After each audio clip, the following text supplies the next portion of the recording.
And we're live. This is episode 21, version 2. Since we're not really sure why YouTube Hold on. um Are we live? yeah, give it Yeah. about 10-15 Okay. seconds. Okay. Give it 10 We're 15 live. seconds. Yeah, Got a we're live. handsome guy over there. Got a handsome Yeah, guy. he's so handsome. What? There it goes. Yeah, cuz I just heard myself in my ear. Okay. So yeah, so we're not really sure why YouTube removed it. I did something wrong. I'm hateful. I'm a menace on society. Snitches get stitches and snatches get booted. All right, so yeah. Hey, look at there. You know what? I found out his name is also offensive on YouTube. Did you know that? So I'm not going to say Yeah. your name. Oh, Okay. Yeah. I'm gonna call you RN. RN, your name? hmm Because I did see that. Okay, so we're gonna go ahead and get cranked up Just call him because Red. we're already late. Red. There we go. Red. We'll go Yeah. with red. Red. So see everybody. You guys have found the link. Hopefully, look at DeBeach says it was Auburn shirt. Hey, he's had shirts a whole lot worse The whole than that. But time. Okay. I don't know. You know what? If whatever, I do think that we're probably flagged by a lot of people. That there's some people that don't like us. No, that don't like me. They don't like me, and yeah, probably. That's true, honey. Everybody loves me. Report. Maybe they report. find my accent offensive. That's probably true. Yeah. Us Americans do. Cunts. I had to get away from you folks. All right. So we're going to go ahead and start with this one. I find America offensive. So we're going to try this again. And Cam said she'll be here in a little bit. I've sent her the link. And she's heading home from the office. So she's heading home from work. So we're going to go ahead and get cranked up. Got 20 people. I see that. And I probably need to pay attention to the little icon that I see over in the top left, which is how many people are watching. Because when it goes to 0, that's usually not a good sign. Yeah. So, but hopefully everyone's all right. Thanks for you guys joining. I see most of you guys have joined us back in here. So we got The Color Purple, and I was just in the middle of typing that in when Andrew says, wait. I was Wait. like, oh, Wait. wait, no, there's nothing wrong here. So let me share my tab. Bye. All right. So here we go. The Color Purple.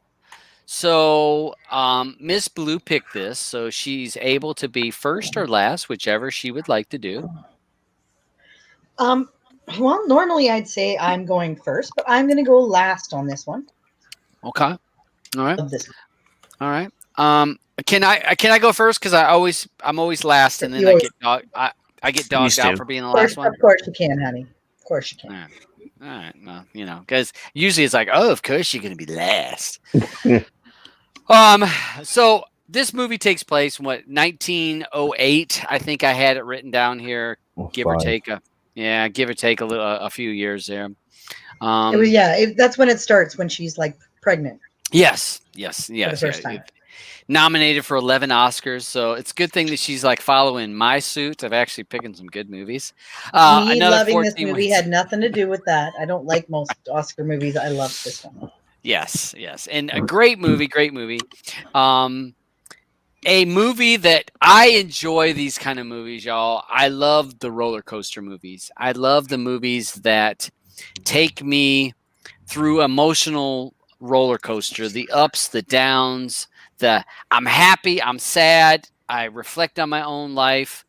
I love those kind of that the cultural, to look at people's the culture of people, to look at all those kind of things. I enjoy those types of movies. So in this movie, Whoopi plays probably her best role of any movie that I can think of her playing, even if This is apparently her. It was her second, but essentially it was her first, because you'll notice in the beginning of the credits it says, "and introducing Whoopi Goldberg." Okay. The trail on the bottom, Dabs. Oh, yeah, and yeah, because I know a lot of people, they're like Ghost was real Yeah, I wouldn't popular, have heard properly. but That yeah, that was quite a few years later, though. yeah.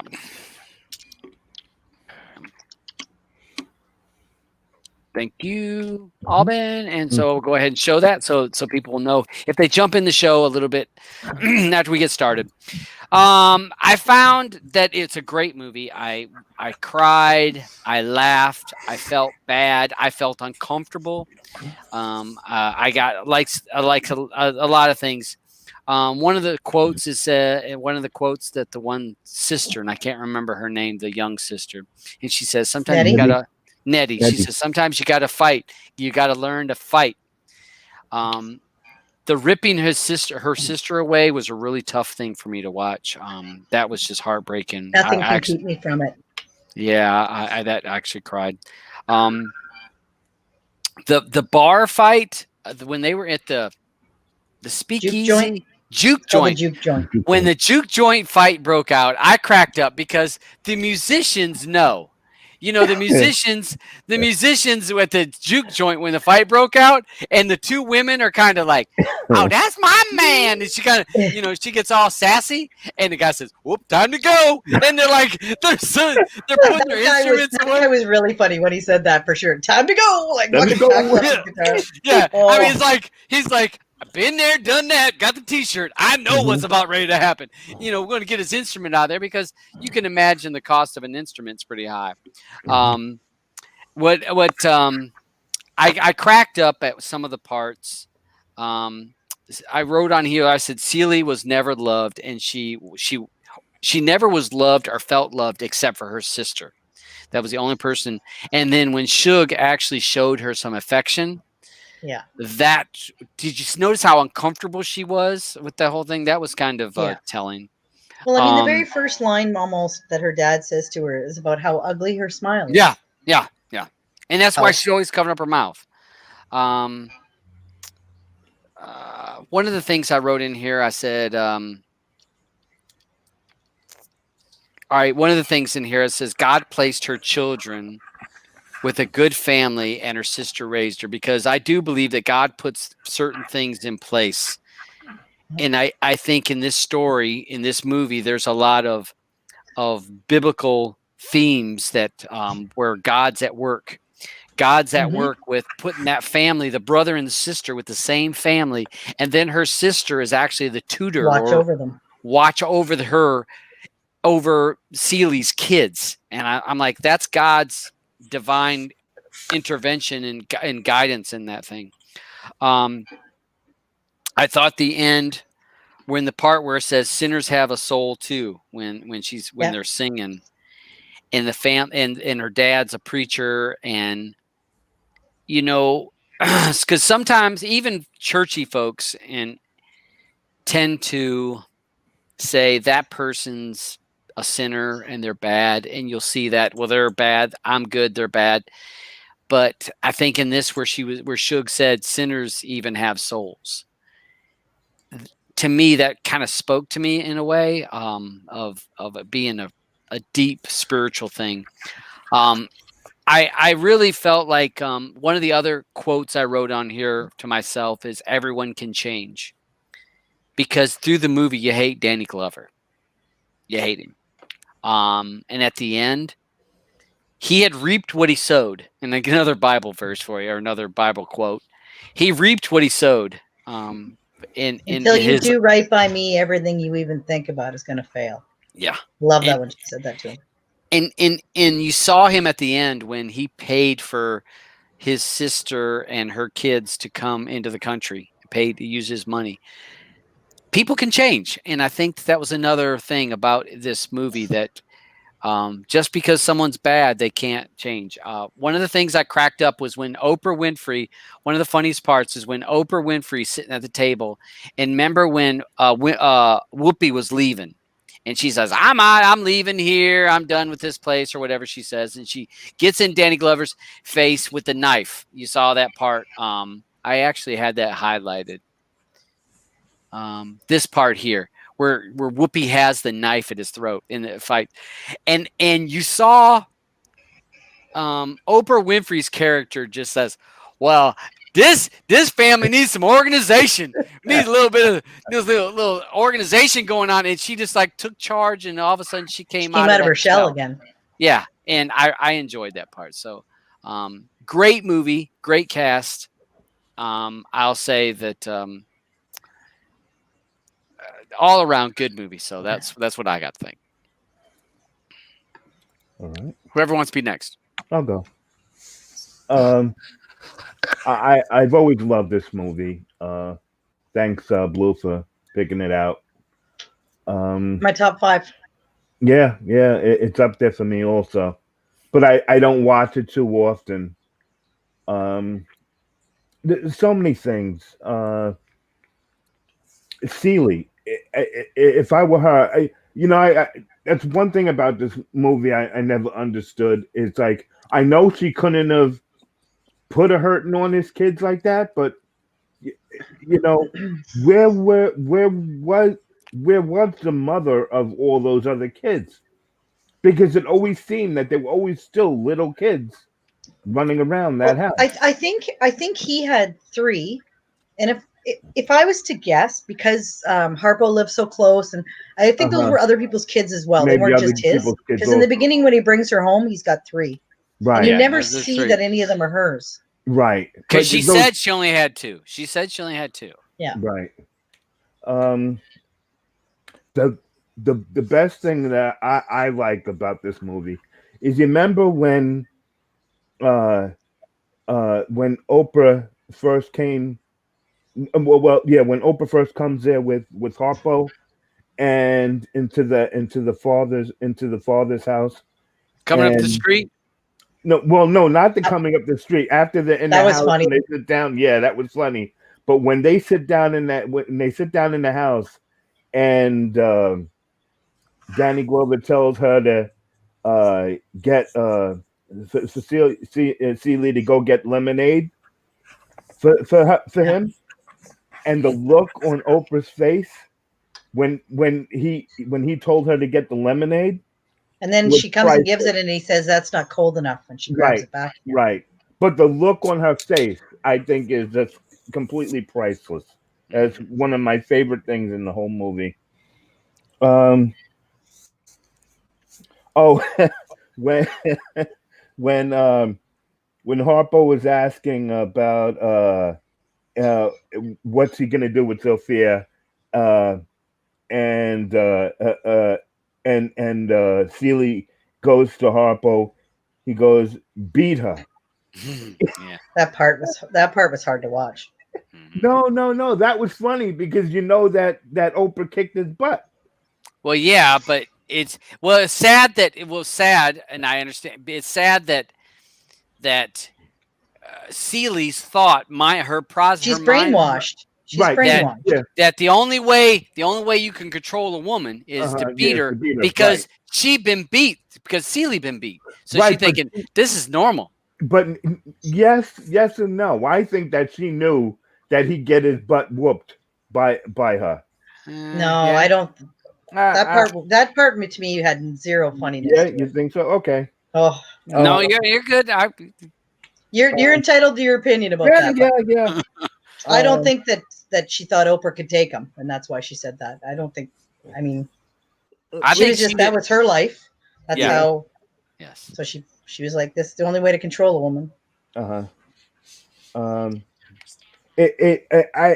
I like in the movie that uh, through time you saw that it was like a comedy act between Seeley and Master. You know what I mean? Because it would be like Mister. yeah, Mister. Every time he would like when he was going out that first time to go see the other girl, Shug. Shug, and he was trying to get dressed and he didn't know where everything is and he keeps going out the room and having to keep coming back and there goes Seeley with everything for him, handing it to him. Uh, and trying to think what else. Oh, house pants. Now that's I think the best thing we got to talk about that that's what Seeley made. She made some house pants. Those house Yes. pants, okay? And they're not in One size any fits of these all, pictures. Because Harpo was wearing some house pants. Yep. Yep. One Miss size Seeley, fits use a all. miracle worker. Yeah. But that's just about it for me. I love this movie. It makes me laugh and cry. And Yeah. okay, or you, Andrew. No, me. Um, Yeah. Okay. Oh, sorry, Andrew. I'm uh, going to interrupt for 1 second just to read the beach. My biggest pet peeve is when she finally meets her kids. They don't English. They were taught by their aunt, for fuck's sakes. Who doesn't English? The beach? You don't English. They don't No. English. They don't know No. English? All right. Well, all right. In all fairness, they were raised in Africa. No, Yeah. no, They honey, were- you're missing the whole fact that his No, English no. is really bad. I get the part about his English is not good. But because They're to raised in me, Africa. they were raised in Africa and they were actually African because that's where they were raised. Think about it, from baby to what are they, in their 20s? Late? I kind of get where I think 30s. he's saying, like, because she Yeah. spoke English, that maybe she should have taught them, but maybe they did know more English than Mhm. a little bit more Yeah, English. Than yeah, what they- yeah. All right. So Oh, Karen, I'm sorry, I and love that. go ahead, Andrew. well, I think you've basically talked about all the main points that I can remember from it. I gotta be honest though, I didn't enjoy it. I don't know. It's just not my type of movie, and I couldn't understand where where the story was going. Like it was going all over the place in my opinion. And I couldn't understand. I mean, I know I don't know. I don't know whether I couldn't think. Is this a comedy or is it like a drama piece? Because it was switching between the two so much. I was just getting confused by it, and I found myself looking at how long it was on for, which I felt bad because it's one of Shan's picks, and I usually like all Shan's picks. But Uh, I don't know. It's definitely not a comedy, but just it has didn't- some lighthearted moments. Yeah, But yeah. definitely It's not had a lot. comedy. It's a lot of trying to be funny parts. I liked Whoopi Goldberg, and I thought she was really good in it. I like the acting. I didn't like the acting from the child actors, the one that played the two sisters. I found it a bit annoying.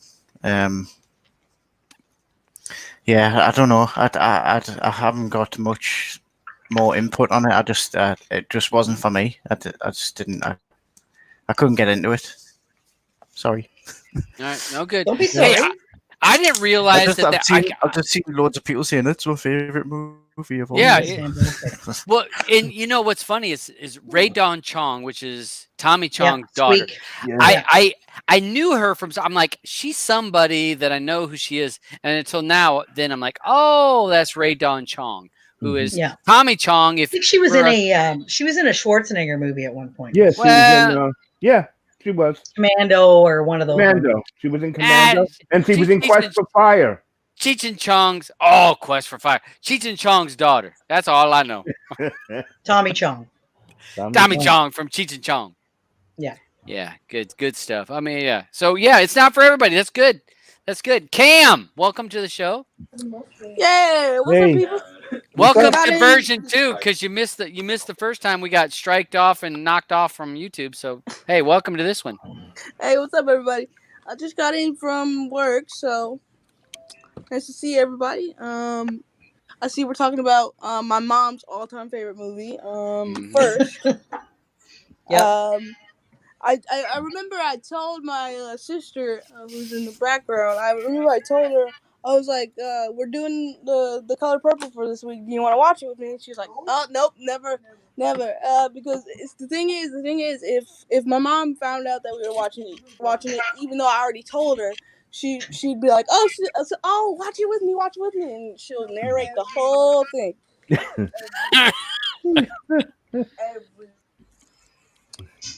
But as Andrew said, as Andrew and Todd said, it's not for everybody. For me though, it showed that Whoopi was gonna be. I mean, even though I don't think, I'm not sure if this was her first Essentially, it movie. was, yeah. Yeah, like it showed that Whoopi was, to me personally, it showed that Whoopi was gonna be a very 3 dimensional actress, because you trying to see how actors are gonna be in their career, but with Whoopi, you kind of got that straight away that she was gonna be a phenomenal actor, whether she'd be a household name or not. She was gonna be a phenomenal actor. So Be nominated for an Academy Award your first time out. Holy crap. exactly, exactly. That's what I'm saying. And then like, yeah, that's like that for me was like, you'd see it, you saw it in her performance. Yeah. But like I always said, it's not for everybody. For me though, considering my mom loves it, I've seen it a couple times. So uh Yeah, I've probably seen it it's like 50 times. right. It's a really, for me, it's a really good movie though. It's a really good movie. If you haven't seen it, definitely. If you haven't seen it, definitely go watch it for sure. I mean, to me, what did it seem like that Whoopi was stunted at her maturity at that, Yeah. because she was sold. Well, not sold. Sold. I'll say sold because Danny Glover wanted the sister, but the daddy said, "I don't think so. You're not going to have her. You're going to have Whoopi because she's the ugly one." And and And he and already spoiled her. Mhm. and he got the cow. Did you notice that the cow came with the deal? Yeah. Mhm. So it's like, oh, I'll give you her, but you got to and I'll also throw in a cow with Yeah, it I'll too. pay you to take her off my hands. So I was But like, you know why, though? That she was the only thing kind of protecting her sister from him. yeah, but her sister was prettier in the eyes of everybody, and I was like, I just can't imagine. And it was like almost like her mental, because she was like what 14, 15 years old, and her mental growth was stunted right then, because like when you saw her and her sister got together, they were Mhm. back to when they were 10 and 12 years old. That was adorable. I love You that know part. that they were it, it she never had a chance to mature. It wasn't until late in the movie where she was Mhm. actually matured. Because she was almost stunted, and that was a to me it was disturbing, because what's disturbing is that this is the kind of stuff that has happened, and not just in the American culture. It's happened in other cultures too, where you're going and you're taking somebody that's 12, 13 years old, and you're like, that's my wife. And it's some Yeah. guy that's 20, 30, Disgusting. 40 years old, whatever. And it's like they're not even completed their maturity. So that's the part that's just it's It's just called It's called pedophile. well, yeah, but it just I laughed, I cried, I was disturbed, and I was happy on a lot of aspects. Um, and I'm sorry when that church is singing. I'm sorry, I was like, she was coming down the road. I'm like, yeah, coming down the road. So yeah, tapping my feet. So I will go ahead and put the link out for anybody that would like to join. So we're Discuss. still. My last means last behind Oh everybody yeah, else. Yeah. you're no. I'm putting that. You go ahead and go because it'll take people a while to get in here. All right, good. Yep. This is in my easily movie in my top 5 of all time. There's something about this movie that has always like spoke to me. Yeah, it's sad, it's depressing, it's funny. It's There are so many parts in this. There's so many lines in it that I get inspired. Like parts where her and her sister, where he's dragging her sister away from her because he tried to rape her in the bush and she kicked him in the balls. And then and when she's saying to him like, I'll write you, and Celi's like, you'll write me, and she said only God can keep me from it, meaning basically like unless I'm dead, I'm writing you. The fact that he kept her away from that mailbox for all those years, and I love how Suge inspired her and made her stronger. Like there was one scene too, even with him, which was funny later on in that when Whoopi sort of she came out of her shell a bit because of Suge, but not enough that that she would cross him basically. But when Suge shows up with her new husband there, and Whoopi and him are fighting to get out of bed and get all dressed up. Shug's here, and they go running down the stairs. Shug says, this is my husband Grady or whatever, and the two of them, like, Goldberg goes, well, we got colds, and then she hits him, and he goes, like, it was just that part was funny where they were like, Yeah. it felt like they were finally kind of on an equal level, even though they weren't. But it's like she wasn't like the little underling anymore. She was kind of like she was coming into her own, and that was because of Shug inspiring her, kissing her, making her feel beautiful, making her smile. When she kept grabbing her hands down when Whoopi breaks out laughing. Oh, that part gets me every time. Like, she's got a beautiful smile, this big, huge white teeth, beautiful smile. And I mean, I love Whoopi. I mean, I've loved Whoopi forever, like Jumpin' Jack Flash and Ghost, and she's hilarious. So the fact that this was basically her first movie, to me, is unbelievable because she was so good in it. Like Oprah, even Oprah was good in this. Oprah's Oprah. She's not necessarily the best actress in the world, but she was good in this. You loved Sophia. There's I mean, I can't even go into how many parts there are. One of the things that I loved about best is when you finally realize why the movie's called The Color Purple. And it was something Jug says to her when they're walking through the fields right near the very end of the movie. And she said, I think it pisses God off when you purple in a field and you don't notice it. And it was like so true. And like Todd, like you were talking about God is trying to tell you something. That part where Shug's singing at the juke joint, and then she hears the choir start up at the church, and she's trying to sing, and she can't because she hears that, and she grabs onto what's his name, Lawrence Fishburne. That was him. She grabs onto his guitar and basically says, like, come on now, and down the road they go. And I love the back and forth. I love when they show the choir, and I think that might be her daughter, because you know how they said that her dad was raising her kids. Yeah. That was her daughter singing. Like, so she's singing, and the Shug's coming down the road, and God damn it, that woman, like, I don't know if that's really her singing, Margaret Avery, but her voice gives me goosebumps every time. So marching down the road with all these people behind her and the band and the daughter singing, and then she's so loud, the daughter about to belt out a note and then hears it from down the road. You see the mom turning around going like, what's going on? And when she comes busting in the doors with all these sinners, essentially. Sinners. Yeah. Bunch of sinners. Oh my God. And she's just, that part. Oh God. I want to one day make a compilation of all my favorite scenes from all my favorite movies and just put them on one so I can watch them all. Cause that right from there, you don't even have to watch the rest of the movie. That part, oh God, gets me every time. Sometimes I'll rewind it all the way back and I'll watch it like 3-4 times. Just that scene. And when her dad finally hugs her after all these years. So everything's coming together. Yeah. Danny Glover, he was great in it too, because I hated his fucking guts. Hated his guts. Yeah. Except at the end, finally, when he did that and paid the money to immigration to get her sister and her kids in. And that part too, where they're watching. I love it. All the women up on the porch. And as the camera comes down with Whoopi, you see Harpo and you see Sophia. And then I loved the flowing the robes basically that her sister coming from Africa, the beautiful colors, and when she yells Nettie, it's like Nettie, and her sister's like, oh, like this movie touches my heart on so many levels. As hard as some of the parts are to watch, like Sophia when she ended up in jail, and when she tries to come home to see her family, and the lady can't put the car in drive, she can't get out of reverse, and the guys are trying to help her, and she's panicking because she's surrounded by black men. It was like, oh my God, lady, just fucking stop.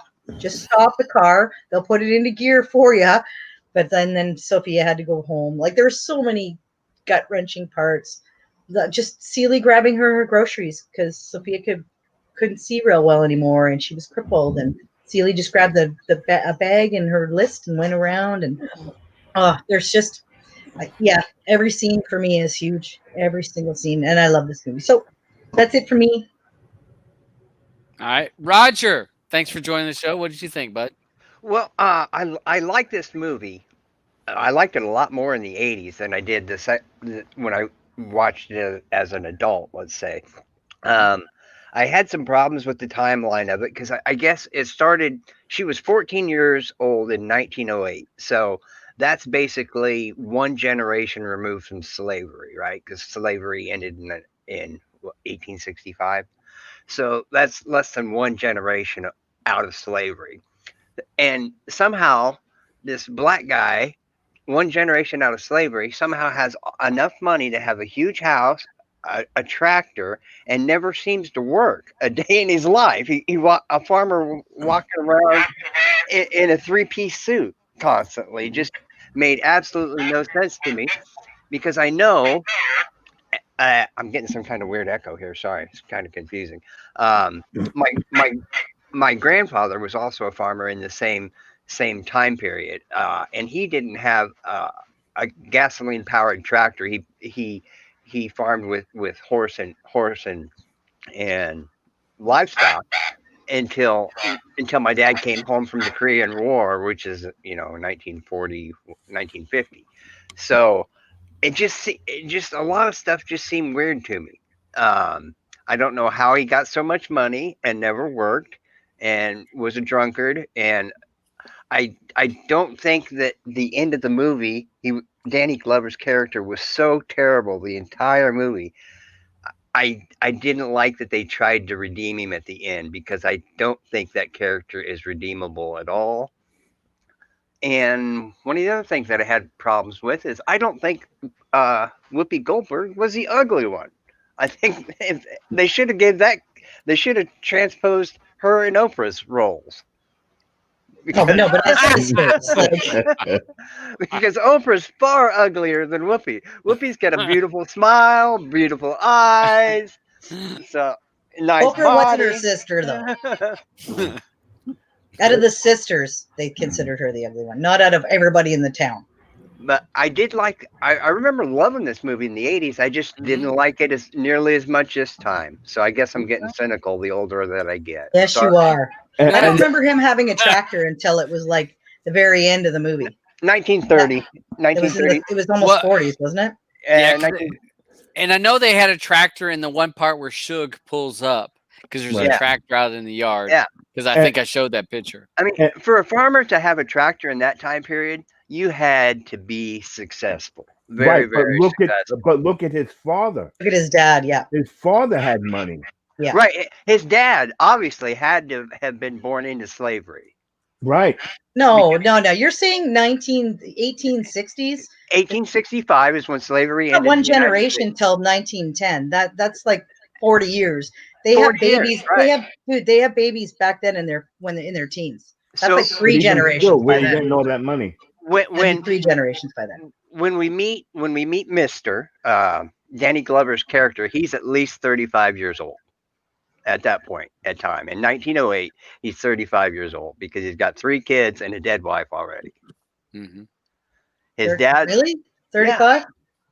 30 at the least. Okay, but you do realize though, like they married in their teens. They didn't. Oh, absolutely. My mother was 16 years our old parents, and- our grandparents. Yeah, Yeah, there wasn't yeah. 40 years between generations. Right, back but then. There was like 15 years. but at the time, his father was already grayed hair and would have been more than 45 years old. So his father would have absolutely been subjected as a slave at some point in his life.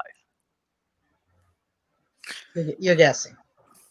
Well, no. Well, I'm wondering. He's I'm black. 19 okay? that's- He's He black. would have been a slave.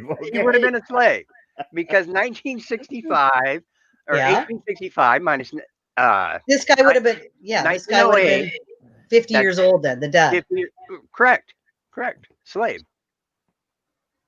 No, but he wasn't 50 years old, which means he wasn't born into slavery. Hopefully. The dad, I'm saying. So That makes sense? Where did now this took place in the South though, right? Right, Georgia. Georgia. Oh, okay. So Yeah. yeah, they're definitely not going to be on the front end Right. of any. No, Right. no. They're so Georgia. All right. So if this had taken place in Virginia or farther Missouri, north, Iowa. then you could be like, okay, Kansas. Mhm. more progressive. But when you talk the deep South, Right. they were dragging their feet on Yep. everything. Till 1970. And Mhm. Yeah. Unfortunately, and I mean, I'm American, and I do know how. Yeah, that would be. Yeah, it is you a valid point of how would he? Yeah, how would he have a tractor? Yeah. But all in all, after I've complained about this movie, everybody should watch it. I Yeah. I, I, I do recommend it because it's not a bad movie. I just have some problems with it because I'm fussy, I guess. Start looking at it a little bit closer. Yeah. Yep. And hey, the beach did have a funny point, and this was a funny part where, all right, so after Oprah or not Oprah, Whoopi's dad passed away. She says, "How did he pass away?" She's on top of me.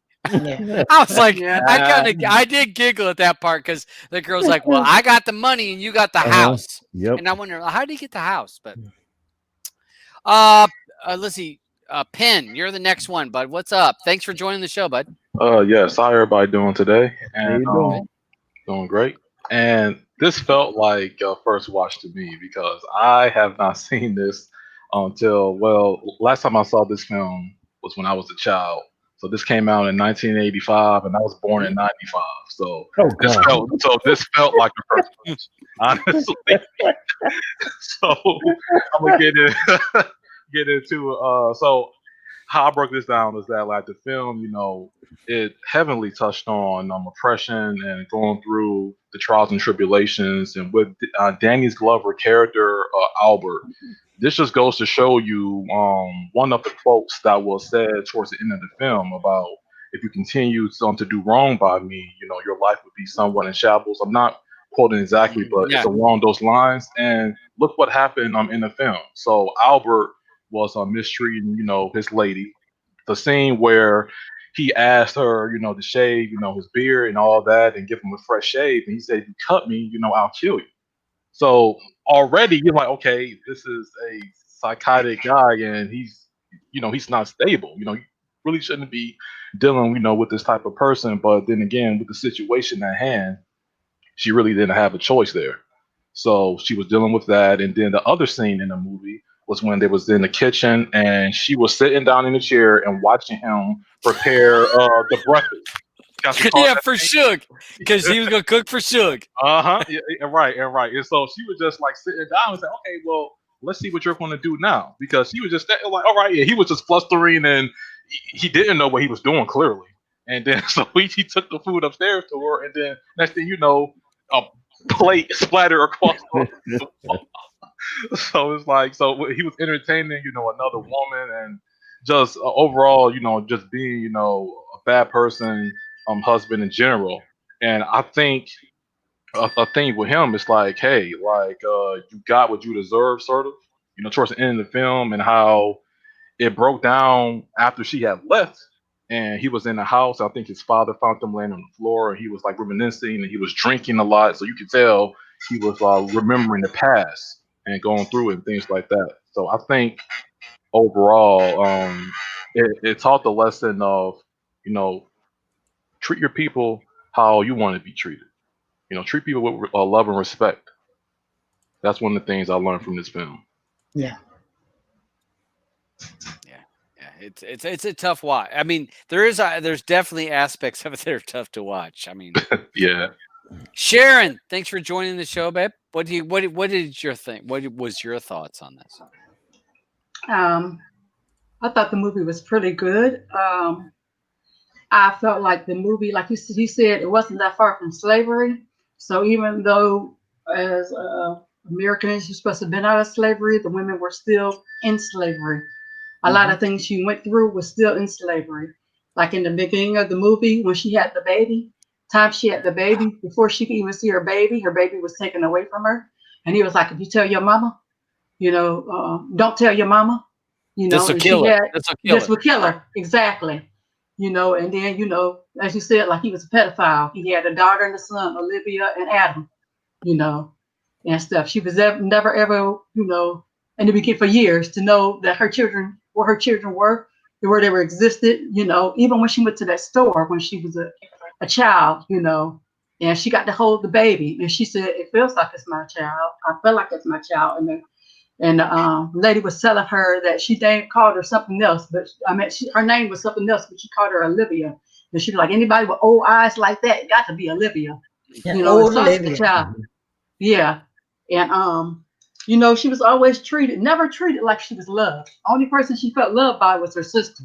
Yeah. You know, everybody from her dad, you know, and like you said, when the guy came, you know, Danny Glover's character came, he came at the younger sister. He wasn't even thinking about her. And he was like, no, you know, you can have Celie, you know, she's spoiled. She's been spoiled twice, you know, because his wife had died, you know. And so he gave her, you know, Celie and stuff. And they never consummated the marriage. She just laid there, you know. And when she met up with Suge, when she finally met Suge, it was sad how she met Suge because he was trying to go on a date with her, and her self-esteem was so low that she was trying to help her husband go on a date with another woman, trying to help fix him up. He's trying to get all the stuff running around the house, trying to help him fix up. I mean, that was very low, you know, self-esteem. Yeah, and that was sad. And then even before that part, her sister ran away from home, asked to come stay there.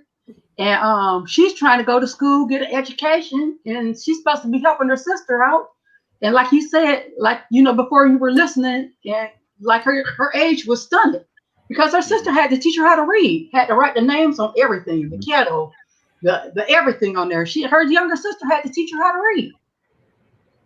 You know, it was a lot of things in that movie that was so sad that she had to go through. And then on her way to school, he rapes her. She still never tells her sister, you know, in the beginning. She doesn't even tell her sister that she was raped. Then she tries to keep the peace. And because he can't have her, because she fights for her right, he kicks her out.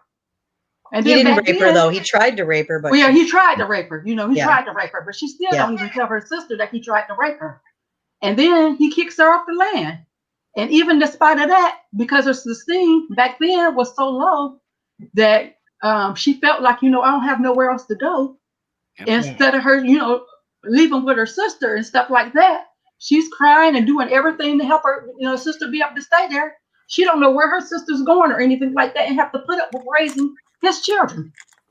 Yep. And whoever else's children she was raising. And because her self-esteem was so low, when Harpo grows up, the advice that she gives Harpo is she tells Harpo to beat Sophia. Mm-hmm. Then Sophia confronts her about that. You know, you done told her, you know, I had 7 of all these brothers and stuff, and I kill him before I let you beat me, before I let him beat me. You know? Yeah. And then unfortunately for Sophia, she's the type of woman, you know what, I'm not gonna let no man do me any old way. Yeah. No, So she she wouldn't. studied. No, she wouldn't. And she wouldn't. She sat there and cheated on Harpo and everything else. And because of her standing up for her rights and stuff, unfortunately, look where it got her when she, you know, hit that man. It made her end up having to be a maid the rest of her life and broke down her health and everything. Where, Well, if she'd have hit it, if she'd had a black man, she'd probably been all right. yeah, she had a black man, she'd have been all right. Like when she got ready to fight that She hit woman a and white everybody man. left at the juke She joint. hit a white man, and that was, you know, the sheriff came right in and said, "Oh, that's enough of that," and then beat her. They beat her in jail because she talked about being beat. Yeah. Well, look at her. She was limping and stuff. There. Oh yeah. And her eye never did. Her eye was Never still screwed up where she exactly. got hit by the cop. Right. I mean, she went through so much, and thank God for Suge. I mean, unfortunately, at first I was like, "That's strange. I could never," you know. And then she's sitting up there. He would never do nothing for his wife, but he's breaking his neck while she's sitting there trying to cook a full course meal for Suge, which she didn't appreciate it, throwing the food all up against the wall and everything. He's breaking his neck trying to cook a full course meal for her. But if it wasn't, but Suge saved her, you know. Suge found them letters and helped her find her sister. So yeah, the movie was really great. I mean, I could go on with so many things in that movie. The deep movie. A very deep movie. A very deep movie. Southern girl. I'm sorry, Southern Tech girl. Southern Tech gal, which is the first time she's been on our show, and I've seen you on Sharon's show. So thanks for joining us. Welcome to Player Pass Pop. Welcome. And so, what was your thoughts on the movie? I love this movie. This is by far in my top 5. It's right up there with the Joy Luck Club. This is a phenomenal movie for me. So, well, first, I read the book before watching the movie. So, I guess maybe that gives a little more character insight than just watching the movie without the book at all. So, in the book is by Alice Walker, and it's basically Celie writing a bunch of letters to God, right? So every chapter is a letter. And the reason they call him Mr. in the movie is because in the book he's blank. It's just a blank space where his name is supposed to be. So in the movie they call him Mr. But what I love about it is it does I understand what I think it was Roger was saying about maybe it didn't seem realistic because it's the South, and how would he have access to all of these different things? Well, I think the reason that it wasn't unrealistic to me, because I live in the South, I was born and raised in South Carolina. There were counties that were all African American. As a matter of fact, majority of South Carolina was African American until probably the 20s or 30s. So the state overall was just a lot of Black people, and a lot of counties were Black people, and those Black people had businesses and they helped each other and they built things and they had property. And it wasn't until when county lines got redrawn and segregation really took off that you saw those things kind of get stripped away. But prior to, the whole thought was, you guys stay over there, we stay over here, you have your stuff, we have our stuff. So that's probably why in the movie you never really see them interact with white people until they go into what's called town. Mm-hmm. And when they go into town, even then the interactions with whites was very kind of standoffish, and you don't really look them in the eye and all of that. That was expected at that time.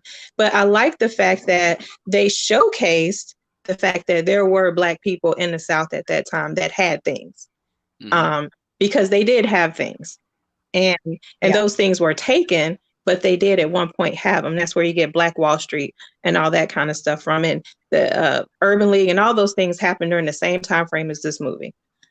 So, and there were a shitload of Black farmers back then, like more like a shitload, a ton. And in my state, part of voter suppression and all the things that were done here is because the Black population was so high.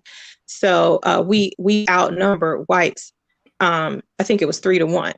So they had to do a lot to get that more even, and eventually not even at all.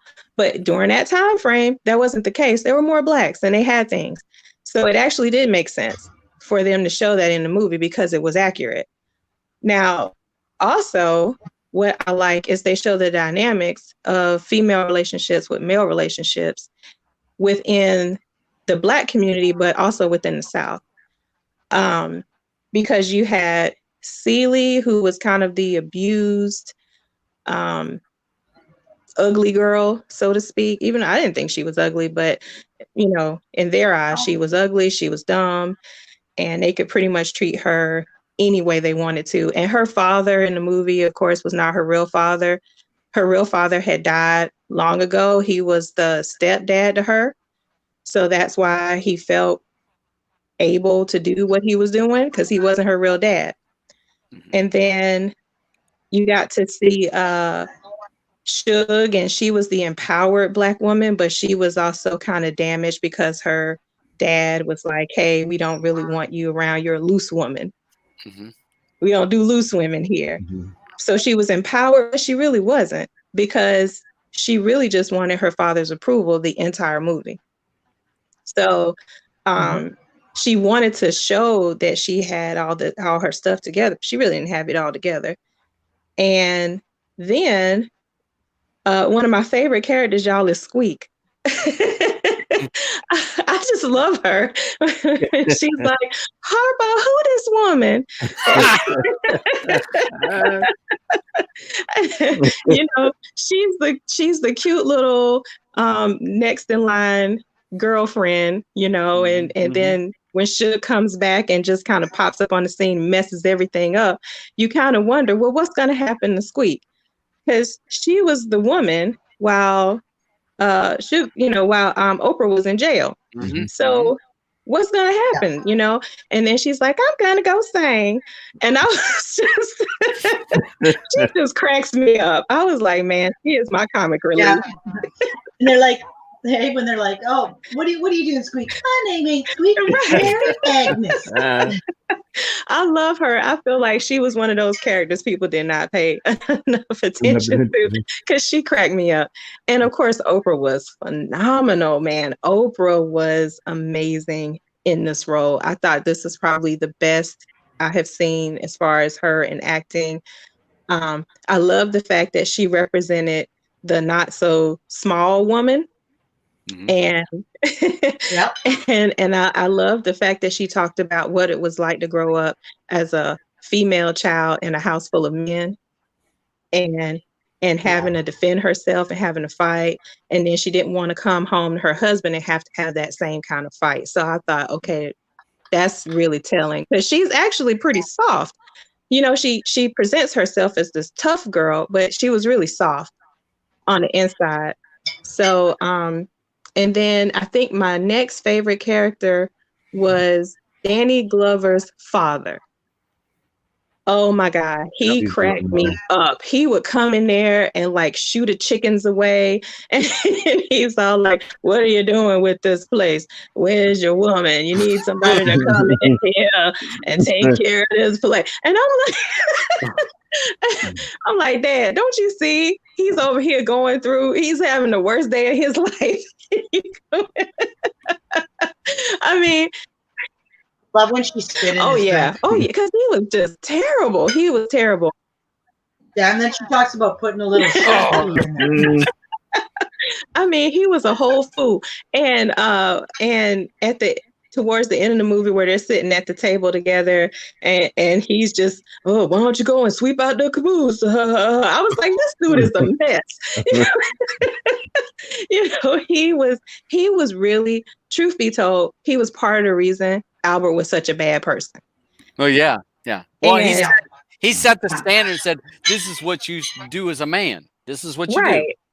Yeah, I mean, he was the one that basically just said, okay, well, things aren't working out with this woman, get another one.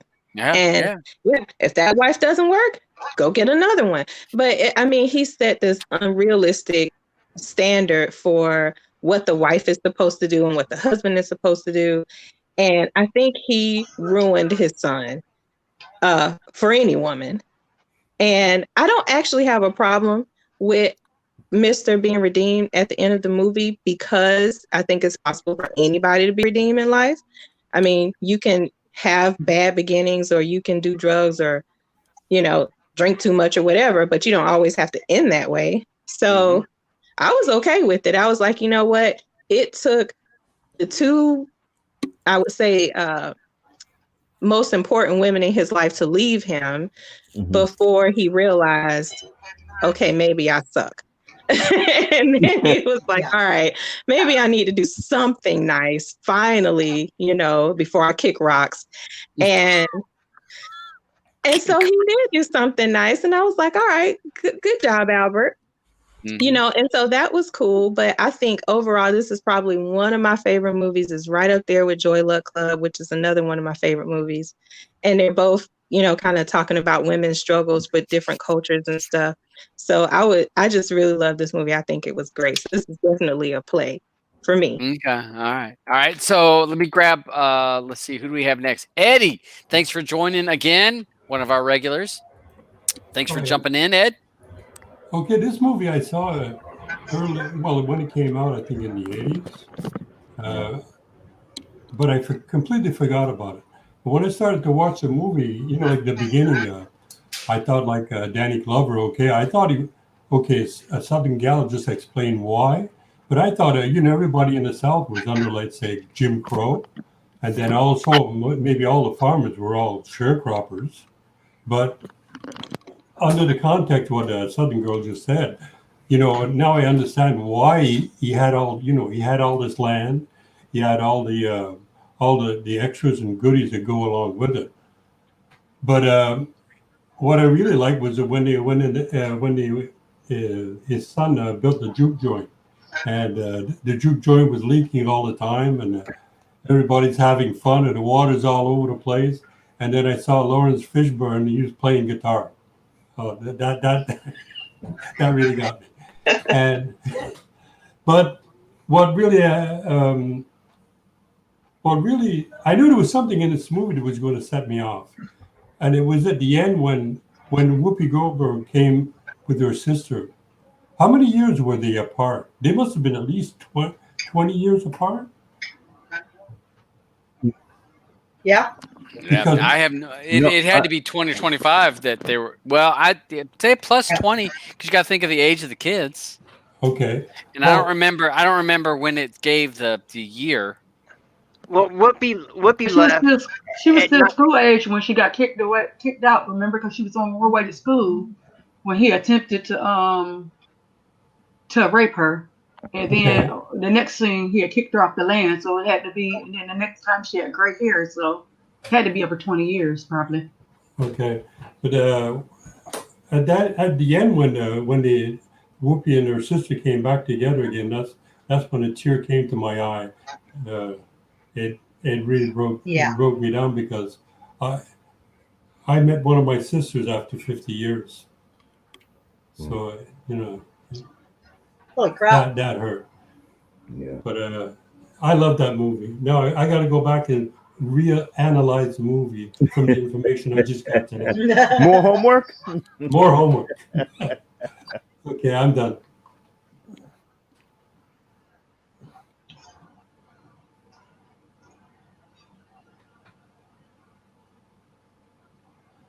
Okay, Debs? Oh, sorry. I'm sorry. I didn't hit. What? I keep hitting mic. Blue, do you anything you want to finish up before we roll on to something different? Nope. All I'm right. good. So yeah, great movie. So player pass, if you guys would put it in the side chat, player pass for Color Purple, and I'll run through the group real quick. And so Eddie, player pass. Play. Southern Tech gal, player pass. Play. Cam. This one's a play for me. All right. Roger. It's a play. Okay. Penn. Play for me. Okay. Sharon. Play for me. Play for you. Andrew. Andrew. He's muted. Andrew, you're muted. You're muted. You're muted. Hello, Andrew. Your Andrew's internet. been muted. That damn UK internet. I know. I'll say that he. All right, we'll come back to him in just a second. Right. Yeah. All right, go ahead. I muted and then I went off to make a cuppa. I was just saying, use. I know, right? No, nothing, Andrew. I'm trying to. I'm waiting. What do you to have, a see if, 300 Blue's board gonna get modem? clean sweep. Come on, Andrew. I'm All right, waiting to see if Andrew. Blue's gonna get clean Andrew, sweep. like this. Welcome to AOL. No, it's called UK internet. Blue player pass. I'm a double thumbs up play on that one. It's okay. Play for Alvin, me. play Play. for you. I'll give it a play. And Andrew, play. Let's see. Play, pass, play, pass. Is it Play, pass! Pass. I knew it. Pass. But hey, that's all right. That's all right. Brett Nix has said, that foreign internet. So, okay. So we got that. So what I'm going to do is I'm going to put you guys, the people outside the panel, except for Camby, because she did have a pick this week, on the in the back backstage. You guys are welcome to hang out there. And once the 5 of us get through on the next movie, because this was Cam's pick, I will pull you in the show if you still stay with it. So, I all plays except for one pass that was from Andrew. And Dang, Alban, she's is about it? to get a clean sweep. Alban, is that in the player pass Telegram group? It's already in there. Okay. Yeah. So it's you already can in the start player voting. pass. So player pass, it's already in the player pass group. So if you guys want to vote in the player pass Telegram group, you're more than welcome to vote there. Andrew, do we got you sorted out? Yeah, I don't know. I was furiously clicking on the button to unmute myself, so I guess I fucked something up there. He's like, I said mute, I did unmute, say mute. yeah, I did say pass because I wouldn't recommend it. But as I said to myself, because you couldn't hear us, you all brought up good points. You all brought up good parts of the movie that actually were good, but. Yeah, it's not my type of movie, so I wouldn't recommend it. Yep, that's all good. Good. So, in It's other all- words, people out there that are watching and listening, if you love The Faculty, then you.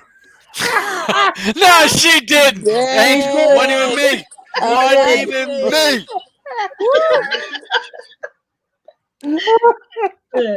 If we're going off All Andrew's right taste. then. All right then. Hey, it wasn't me. It wasn't me. I mean, I get that. Not everybody. Look at Andrew's right saying, "Mother."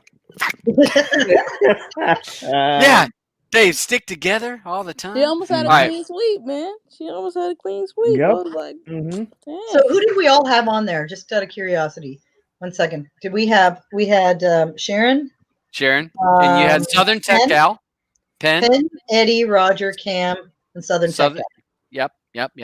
Oh, that's it. Wait, Good. is that right? Round 2. Yeah, she's making sure to add that's people it. to Yeah, I know, how but many is shows that they've been on. everyone?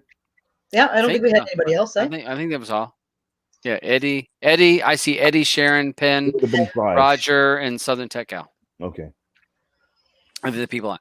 Okay, so we have Glass Castle, which is a 2017 movie, which I had never heard of, and so Cam pulls out some movie that we've all never heard of, and we're going to check this out. So Cam, Yeah. again, this is since this is your pick, you can be 1st or last. It's up to you.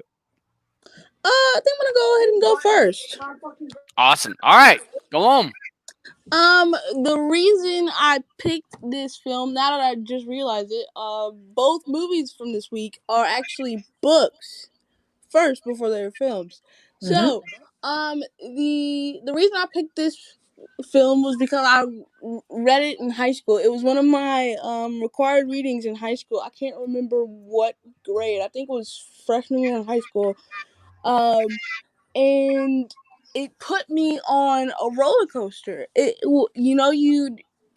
put you on a roller coaster. So I wanted to see if that roller coaster that was in the book, like, kind of came over to the movie. And in my opinion, the book gives you more detail into her life, but the book scenes that you get from the movie also bring that stuff to life, and it gives you if you've read the book, you understand why you were angry at that certain part, or sad, or whatever, at that certain part of the book. So that's really, I know a lot of people haven't heard of it, but go and read the book. If you liked the film, go and read the book and see if, like I said, go and read the book and see if the roller coaster is the same. But that's the reason I picked it. And for me, it was the cast was really, really great. Woody did an amazing job as Rex, because Rex was kind of like a guy that, I think he was a guy that didn't trust his government, because I mean, like I said, they were always on the run, and always been like, oh, we have to survive, so you're not going to school, you're not doing any of this, you're not going to school, you're not going anywhere, you're gonna stay here, and I'm gonna teach you everything that you need to know. But when in truth, Rex has his own issues. And another thing, the mom, I can't remember her name at the moment.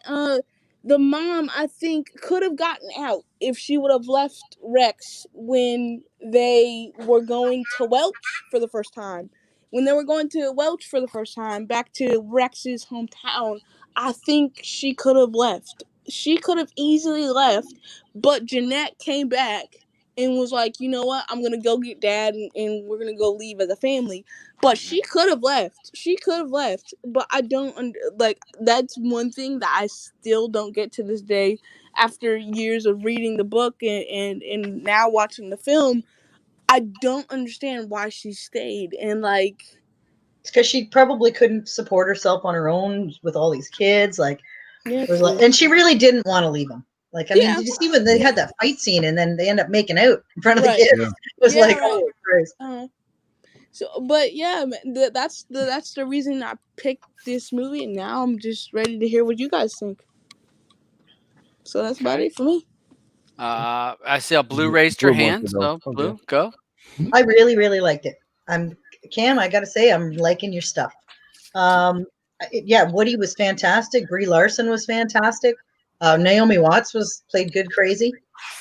There were so many parts that were infuriating. Oh my God, I can't even talk. Infuriating. Infuriating. It's usually me that has. Oh my God, I just pulled the Todd. Oh, wait a minute. Oh, shit. Oh man, she's on a roll tonight. Premarital blows, yo. Being a single mom, when the daughter, right in the very beginning there, when she says, Mom, I'm hungry, and her mom says, well, what do you want? Food that's gone in an hour or a painting that'll last a lifetime? And I'm like, you stupid cow. That made me angry. And then of course the kid goes to cook her own food and lights herself on fire. Mm-hmm.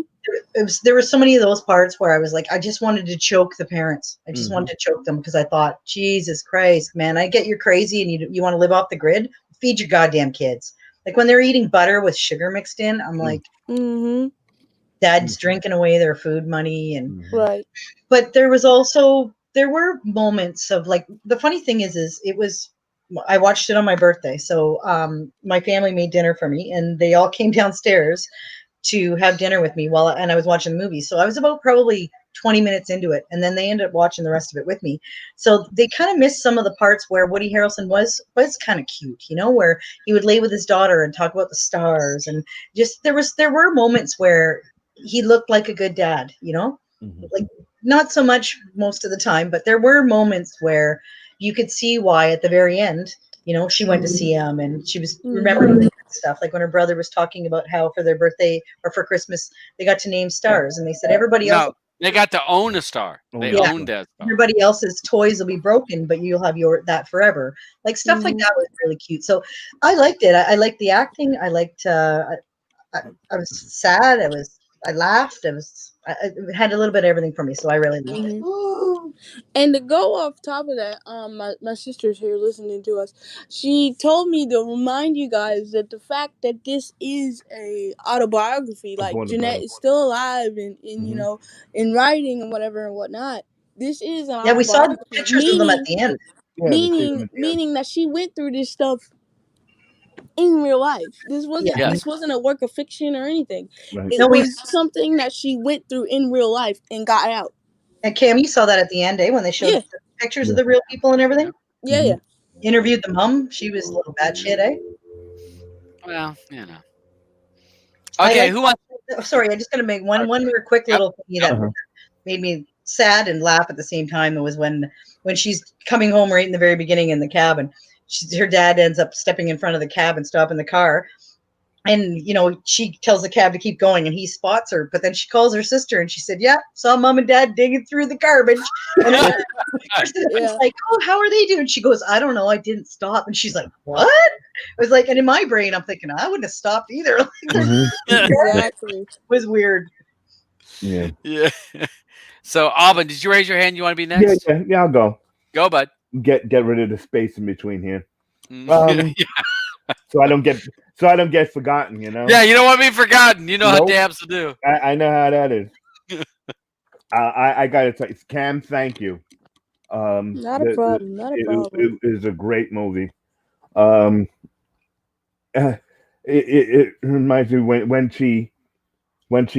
the movie first starts, and you know the boyfriend was telling those other people about you know her father, and and she goes to him, scolds him later that when it comes to my family, don't let me do the lying, Mm-hmm.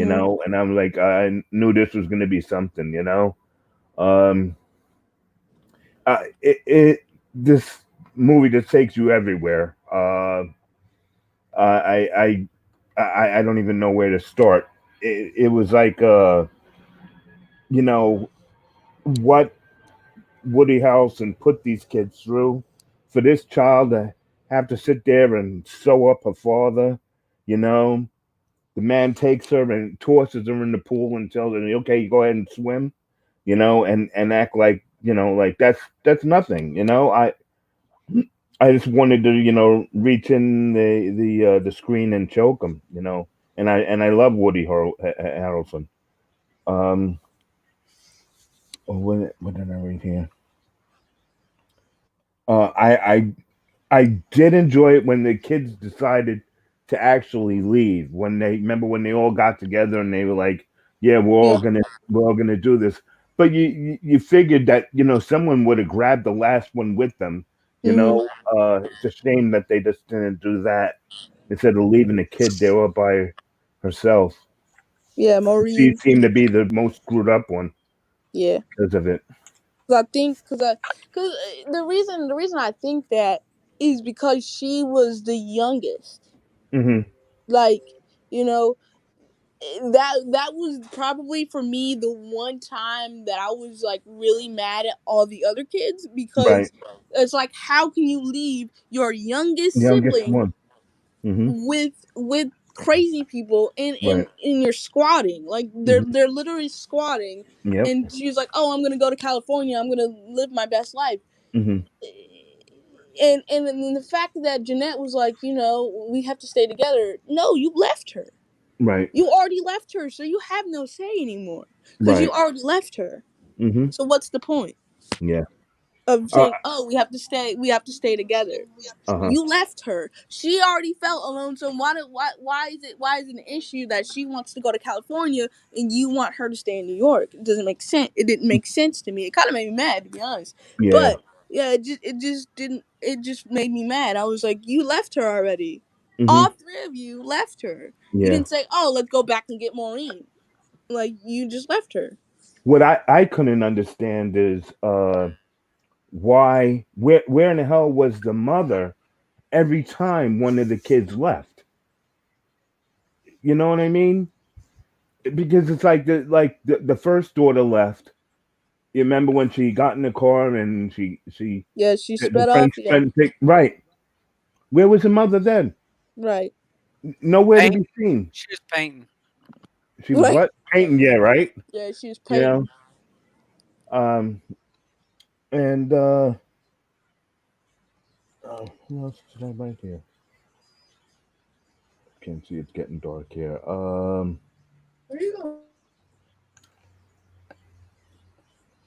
Uh I hope you have a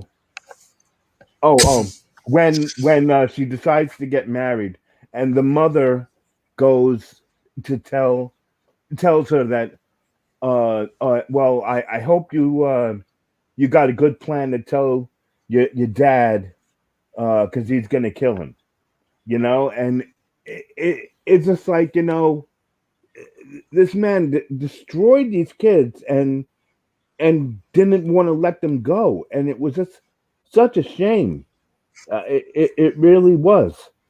uh I'm trying to remember, did any of the other kids get married? I Probably. think the son did, because The remember that son did, woman at the very end. He right?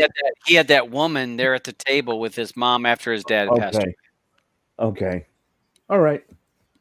Well, that's basically it for me. I really like the movie, though. away. Okay. Okay. Andrew, you're next down as I go down the list. Yeah, I like this one as well. I was a bit worried because of Cam's last pick, which okay, Ain't gonna let me live that one down, huh? like, well, people don't let me let the It's all faculty down, good, so man. It's all good. But no, I love this one. I always liked Woody Harrelson as an actor anyway, so I knew I was going to probably like this one, and I wasn't let down because I thought he was brilliant through the whole movie, and even Brie Larson, which I'm Oh. like, I love her in Captain Marvel, but I hadn't really seen her in much anything else. You have to see The No. Room, Andrew. Yep, Yeah. that's a good one. The Room. Yeah. But yeah, I thought she was good in this. I thought the relationship between the two of them was good, and the chemistry between the two was good. I don't think. I mean, I know the parents were shitty parents, and like obviously they cared about themselves more than well, it appeared as though they cared about themselves more than the children. Yes. But I still think like the dad, even though he was a dick at times, he still cared about the kids, especially Brie Larson's character, because he obviously had that special bond with her, and he taught them. God. Are you gonna die, or are you okay? Or? We're good. I thought he was laughing at what I said there. I thought I made him choke to death. But yeah, he taught them a lot of like life lessons and stuff, and he I don't know. I think he was trying to be realistic, like a realist, while all the while doing this massive like blueprint for this glass castle that obviously was never ever going to get made. Like, it's funny just how they like were squatting everywhere, and then they were coming up with this idea for this big glass castle, which would have cost millions. Right. I found that funny, and Not like he didn't have the millions. oh yeah, yeah, that was that was another thing when they're asking she has to borrow the money, like $1 million, and then they're saying that like her land is probably worth about the same, and she's like, wait, you got that land when I was 11, so you've been sitting like on like $1 million since I was 11, and the dad's like, well, no, it's like Worth more if you exponential hang growth on over to time. Yeah, it's like exponential growth over time and stuff like that. It wasn't, but yeah, it's funny what Auburn mentioned at the start about the dad chucking the daughter in the water to make her like the teach her how to swim, which like I agreed with him when he said that. I just wanted to jump through the TV and punch him because it was a proper dick move. But it's weird because he does that, and then the next moment when he's walking after her, and the lifeguard guy comes over and he's like, "Is anything matter here?" And he's like, and he starts like he calls him out or something, and then the Woody Harrelson's character is like, "Oh yeah, I'm the bad guy, but you're the one that." Won't let That anybody. Lets the blacks in the morning he first. allowed black people to swim for like an hour, and then all the So, white folks got to swim for the rest of the day. Yeah.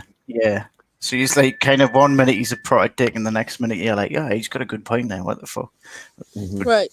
And then, Like- and then he was talking with her, and he was like, "I would never let anything bad happen to you." And then I was like, "But wait a minute, you just Just tried to kill her. times.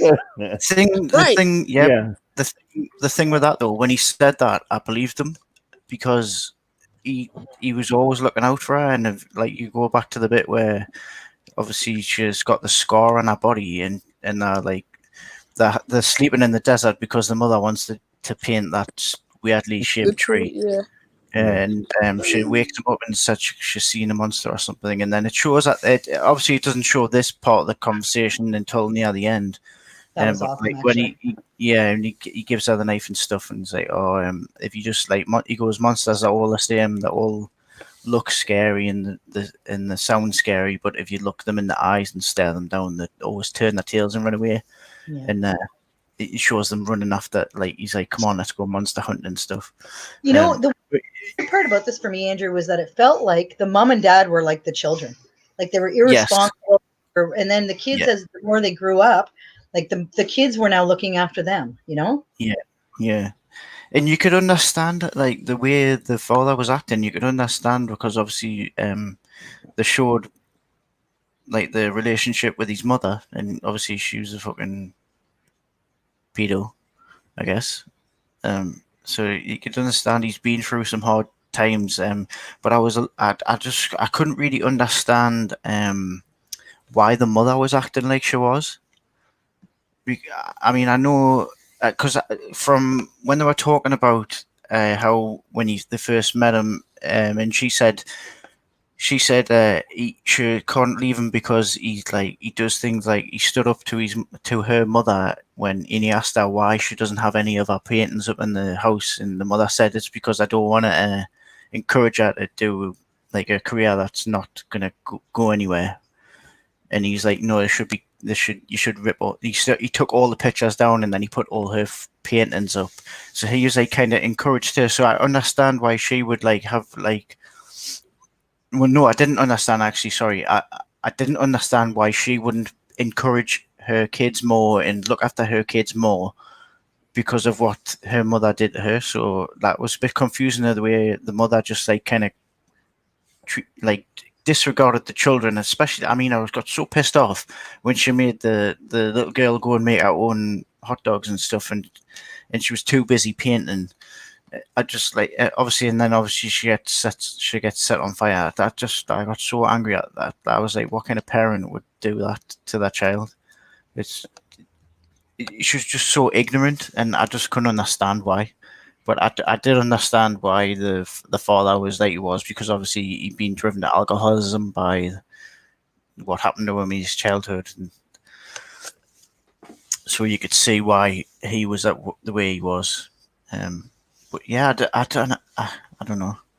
It was the mother thing was a bit weird, but apart from that, I loved the whole movie. I loved the relationship between the father and daughter. It was up and down. It was all over the place. It was emotional roller coaster, really, wasn't it? I don't know. I enjoyed it, and I enjoy anything that Woody Harrelson's in. I just think he's a great actor. Woody was in The Color Purple, you know, right? What? No, he wasn't. No, No. because maybe he would have liked it. Shut Right. up. I was like, wait a minute, we got a link here? I don't remember that link. Listen, Right. listen, I didn't hate The Color Purple. It's not my type of movie. That's all. Okay, all right. No, all it's all right. good. Damn, all but it had me think. I'm like, I don't remember Right. seeing Woody Harrelson But in I'm there. like, wait a minute now. So, are you done, Andrew? I don't want to. Yeah, he could have been in Child 44, and I still wouldn't have liked that. True that. All right, Yeah. Glass Castle. My thoughts on it. you. All right? So I'm on. Dabs loves roller coaster movies, and I love the Color Purple, the roller coaster of the highs, the lows, the take you to places that you're not expecting to go, to see things, to feel things. Those are the type of movies I like. When we watched Nebraska, I loved it because it makes you uncomfortable, makes you think about your own life, thinks about other people's life. You're laughing, you're crying. This movie does that for me. I never heard of this movie until Cam had us watch the trailer, and then I actually watched it a couple days ago. Great movie, based on a true story. Yep. So that was a very cool part that's based on a true story. The mindset of living off the grid. He was trying to live off the grid. He was like wanting to create a solar home. Excuse me. Too many damn beers, but I'm getting ready to have another one. You're gonna regret it tomorrow. No, I'll be all right. I'll make it through work. All right. So he was wanting to live off the grid, create electricity through this house that was going to be a glass castle. That was going to be a glass house. So he was that. And what I had wrote down is I said, brilliance is on the edge of insanity. Because people that are really, really, really smart are so far on the edge of what we see as reality or realistic. They're on that edge, and they're pushing our thoughts because their thoughts are like free flowing. So he is so far on that edge. Not to say all of his ideas were stupid. A lot of his ideas were good, but he was so far on the edge that other people are like, whoa, whoa, whoa, that's not right. So that was one of my takes from it. Living carefree has a cost. He was living carefree. Don't want to have, you know what? The government's not going to raise my kids. We're going to live, we're going to learn off of, hey, and he's like, this whole valley was created by a glacier and blah, blah, blah. Great. That's a great geology or a geography little thing going on there. Great. And you talk about the stars. Great. But there's other stuff that needs to be taught. And living like that does have its cost because you're not going to be able to join normal society at some point. I wrote on there damaged goods. Woody Harrelson was damaged, and damaged goods tends to mess up something else. One rotten apple in a basket messes up other ones. One of the other things I wrote on there, it's hard to watch people making decisions that I would never make. And I thought of Uncut Gems. And if you've seen Uncut Gems, not a great movie. Who's it? Sandler? Adam Sandler. Yeah. Adam Sandler plays a great part in that movie. But I was so uncomfortable watching Uncut Gems as well as watching this movie. There was parts that Woody Harrelson's character was doing stuff that I would never do. So when he was going so across the grain for me, I was uncomfortable. But you learn from that. You learn how people's mindset. I wrote on here empty promises. So many times he made those empty promises, but it was not that they were made in vain. He made those promises thinking that he would fulfill them, but he never fulfilled them due to alcoholism or the other demons that were working on his life. This movie, I wrote on here, great acting from everybody in this movie. The actors in this, phenomenal freaking job for me.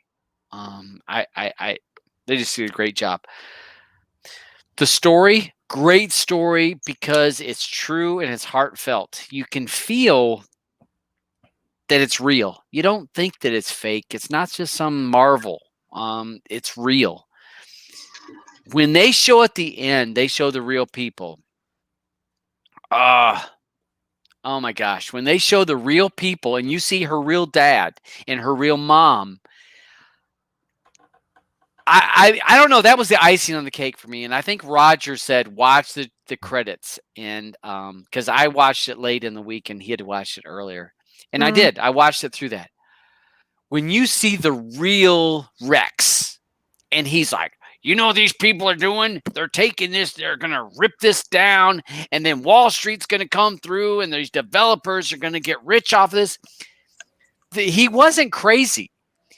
The guy had an insight and an open mind that he saw so much stuff that most of us are so busy in our own life that you wouldn't see it.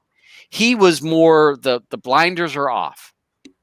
So to me, the acting and it being a real story was phenomenal. The roller coaster ride, if you like to laugh and cry and then have some inner reflection, this is the type of movie that you're going to want to watch. I'll just say, Cam, frick, Yeah, man.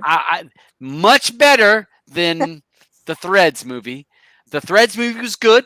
Yeah, This one was up there for me because I never heard of it and I felt it in this movie. No lie, I was teared up sitting on the couch watching this because there's parts that just really wrench your gut if you're thinking about real people. I mean, real people dealt with some of these issues, and not just them. The same shit happens in other people's lives. And that's when I start thinking about all that stuff, and then I think about my own life, I think about, that's when it's like, spiraling. So great pick, great pick. So Glad you liked it. Glad you liked it. all right, Cam, were you first or were you last? Yeah, I was first. First. All right, so I think we're I'm all gonna go good. ahead. We're gonna let Roger in. I'm gonna let Penn, Sharon, and Eddie are both in here. So Roger, since you were the first person, I'm gonna let you jump in here, and let me go ahead and close this screen so we can go ahead and get normal. Okay, Roger, what you think? Well, I liked the movie a lot. I did not like Woody Harrelson's character, or the mother character. Um, and one thing that hasn't been mentioned yet, we've all said, or you've all said how good the acting was. Nobody's mentioned how good the child actors were, because they were also phenomenal. There was a Yeah. little guy from Young Sheldon. Young Sheldon, and then the middle-aged older sister. She's in Stranger Things. Yeah. There, you just realize where she's from, huh, Andrew? Yeah. But All of a sudden, he's got a thumbs up. Yeah. Yeah. It was the boy. I looked at his face and I was like, I know you from somewhere. And Young Sheldon. yeah, Yeah. Yeah. young Sheldon. Young Yeah, Sheldon. they did a great job on it. The script was good. Right before they got to Welch, right before the whole family got to Welch, I got this feeling like, gosh, this movie is so much like This Boy's Life, which is another autobiographical movie about an author that had a shitty upbringing. I don't know if you guys have ever seen it. It's a Leonardo DiCaprio movie. It's great. It's got Robert De Oh Niro in it. yeah. Yeah. I've He seen it. plays Tobias Wolff. But about halfway through the movie, I got this heavy vibe that I'm watching a very similar movie, and as it turns out, I was. It was well done. I think the mom, a lot of the artists that I've known in my life, just like you said, Todd, brilliance is real close to craziness. Very artistic people are a little bit weird as left to center themselves. They're just not quite all there a lot of times. Not all of them, but the very, very talented ones seem to be straddling reality at times. So, and I think they were both codependent on each other. And I don't have a problem with them trying to raise their kids in a bohemian type lifestyle.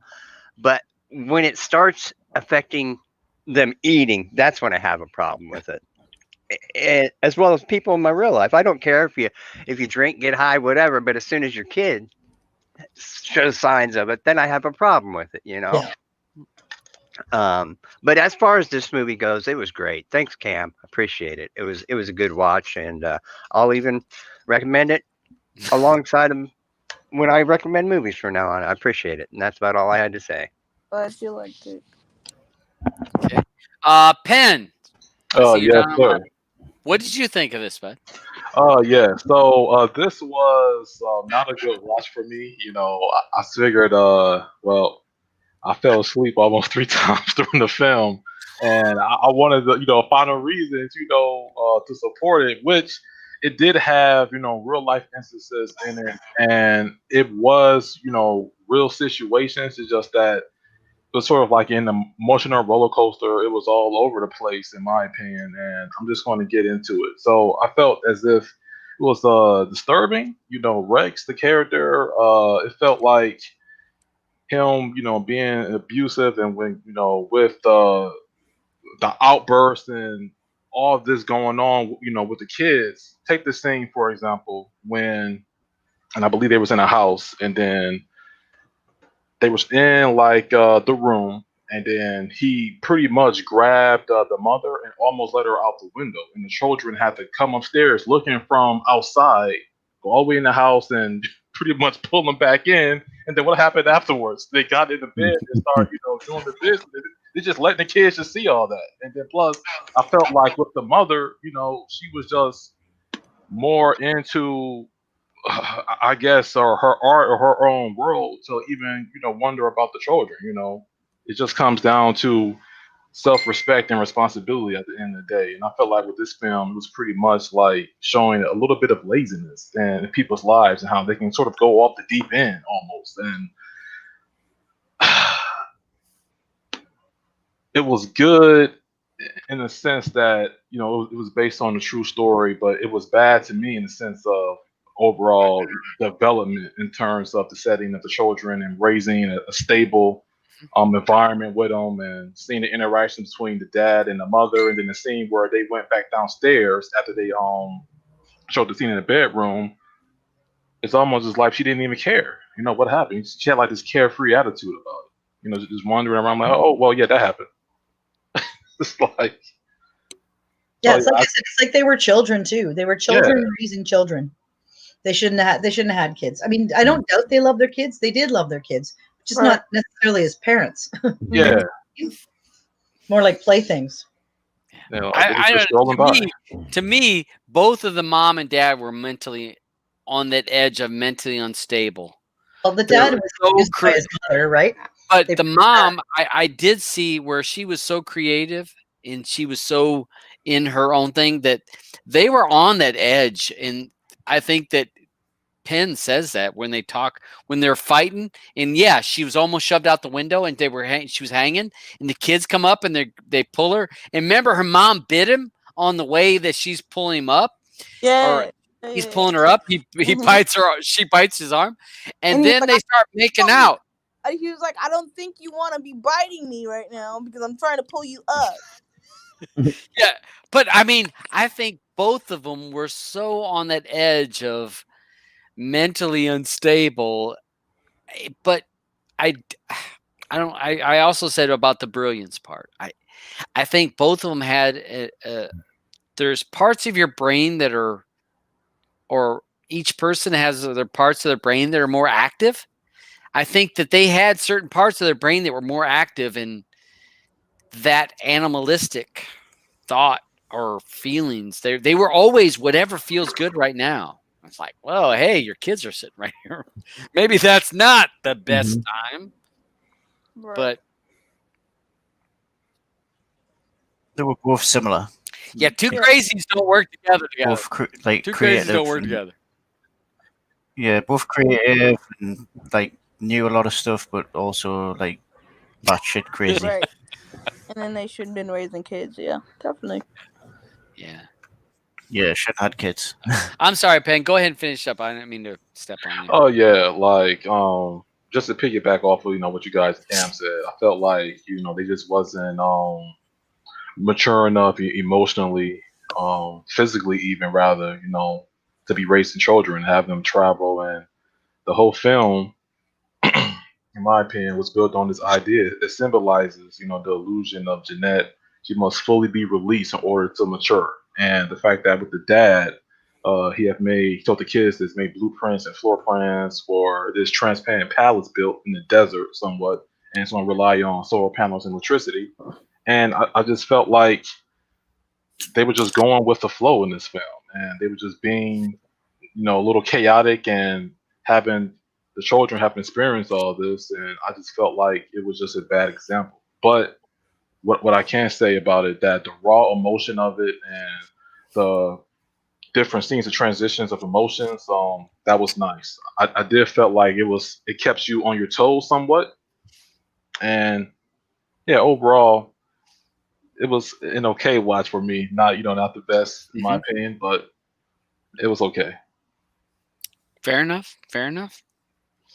Sharon, are you here? What'd you Yes, think, I'm huh? here. What'd you Yes, think? I'm here. I watched the movie, and maybe because I compared it to another movie, even though it's based on a true story, I kind of felt like it was a slow watch for me. I mean, I really felt for the little girl, and I felt for Jeanette in the beginning of the movie. When because the first thing I thought about was my daughter when she was asking her about cooking. I was like, oh my goodness, there's no way in history. I don't care if I'm doing a show, what I'm doing. My daughter's hungry. If I have to say somebody else get on the panel, if I have to tell everybody, hold on, I'm fixing my daughter something to eat. There's no way, especially a gas stove, if she's going on the stove to cook anything for herself.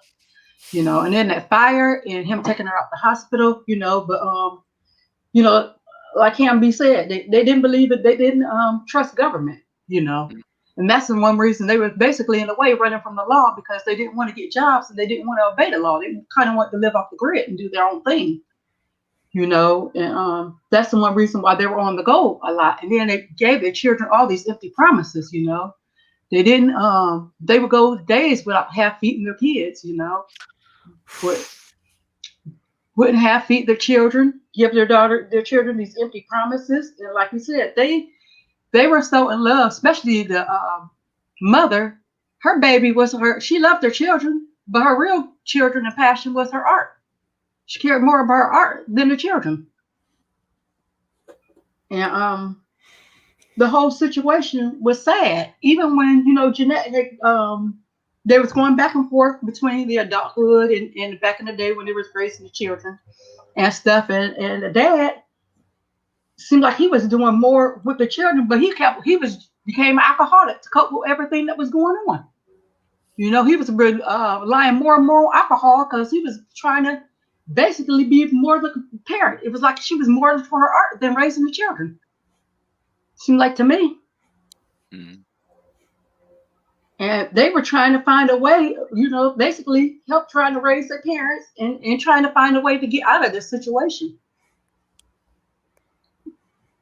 So, but I kept, within watching this movie, I kept thinking of this other movie that I'm not sure was it based on a true movie, and I'm pretty sure quite a few of you watched this movie, Captain Fantastic.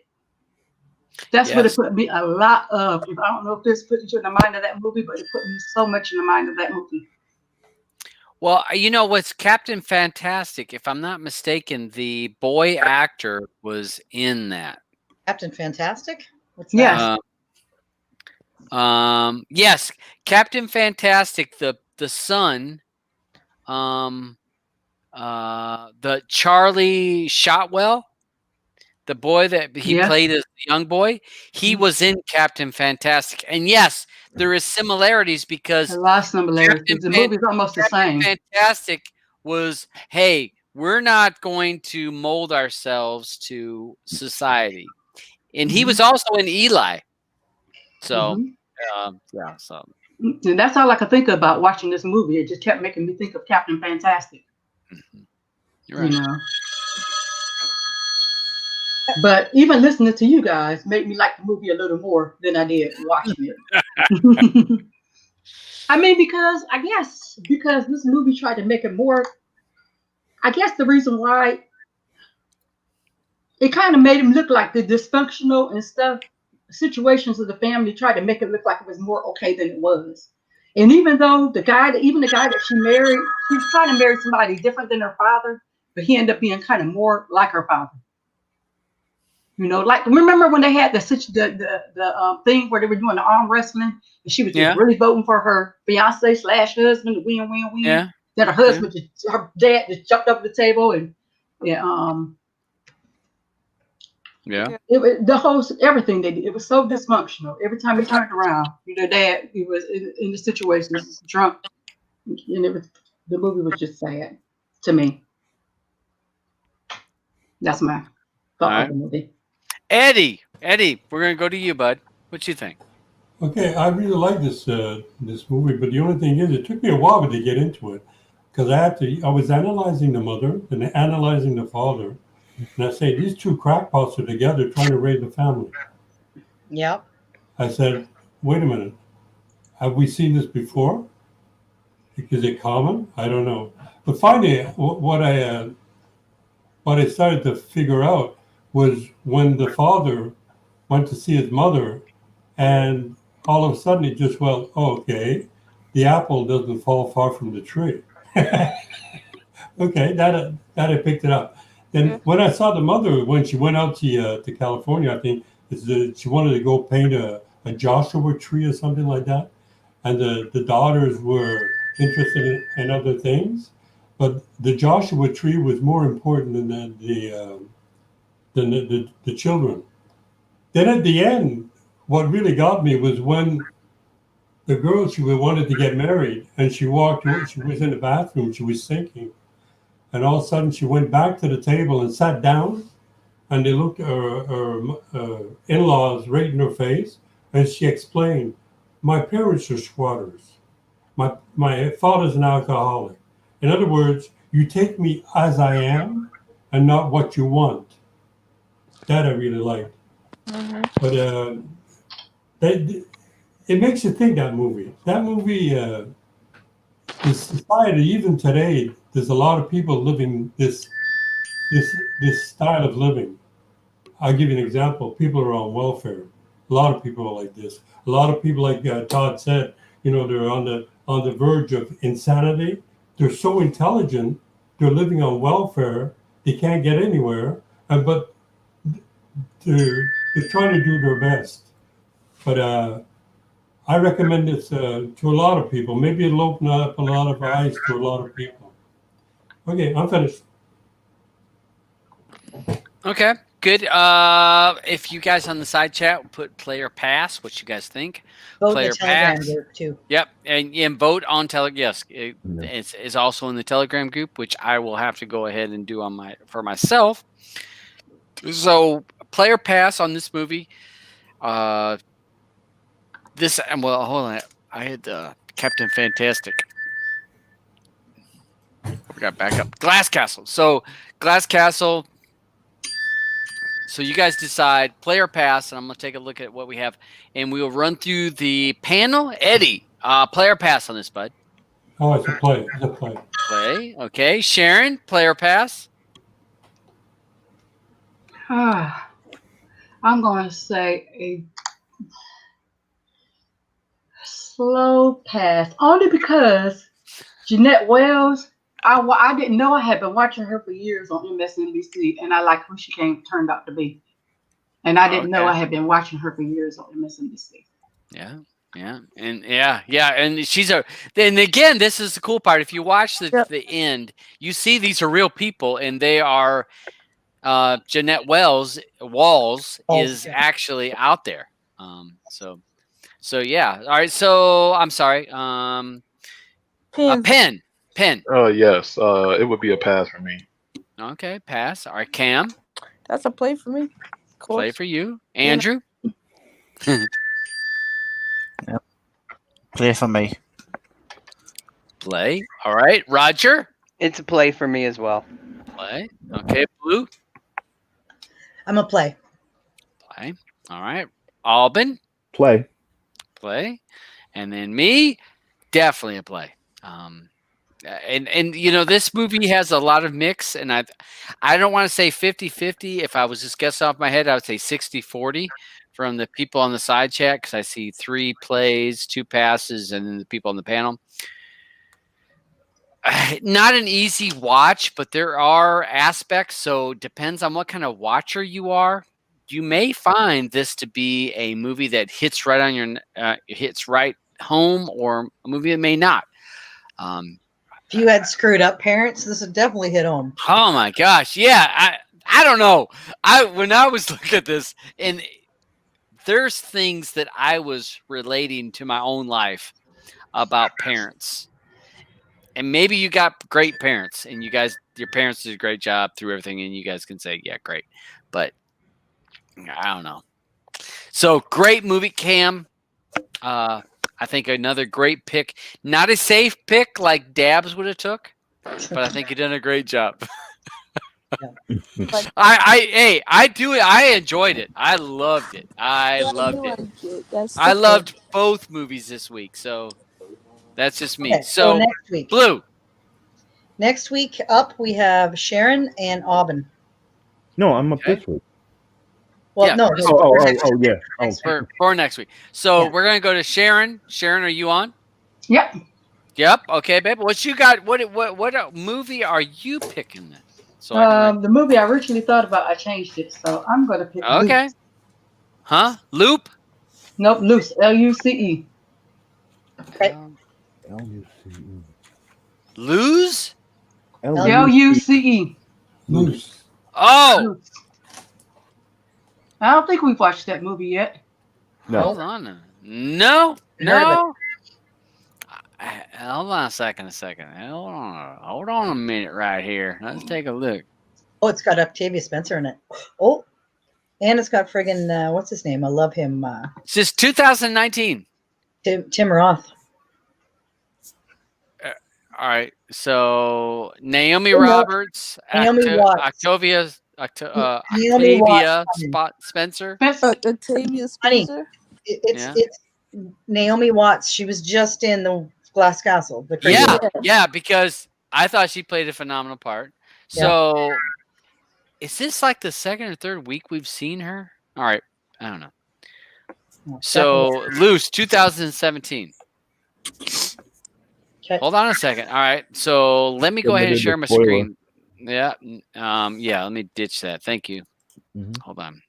Cancel. Brand. Get rid of that. Okay. So are we allowed to watch the trailer or not? Sure. Okay. I appreciate Alvin's help because Dabs is getting them 6 beers now. and the 2 shots before we started the show. Hey, I will say this as a PSA. Crown Royal Peach. You might want to check it out. Just saying. Got a nice little peach flavor on the front end. All right. So everyone else mute themselves. I'll mute myself.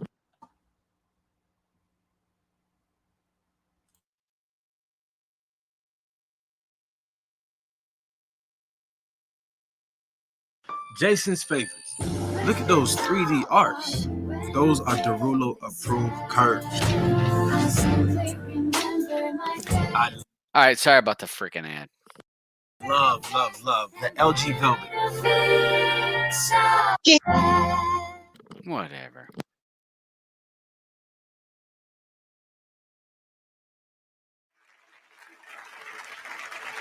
When I first met my mother, she couldn't pronounce my name.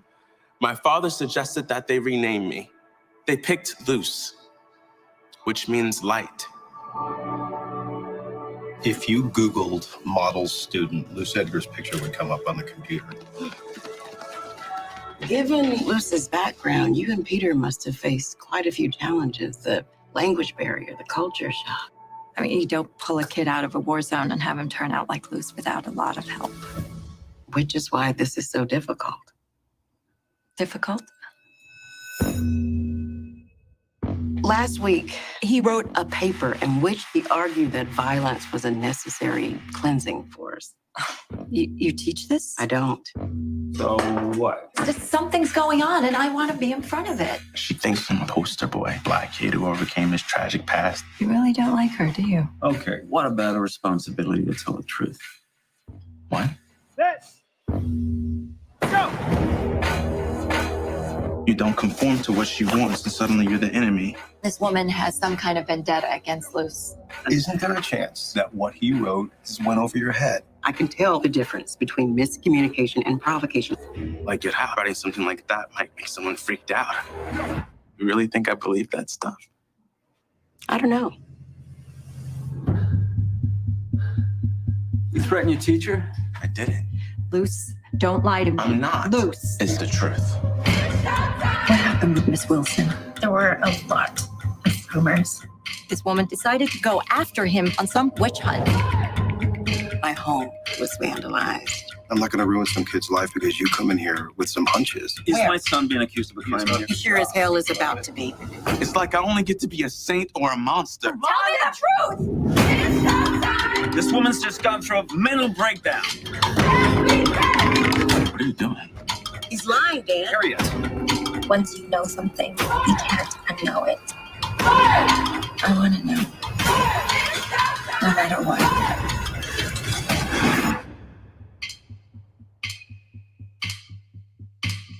Just goes to show you. You never really know what's going on with people.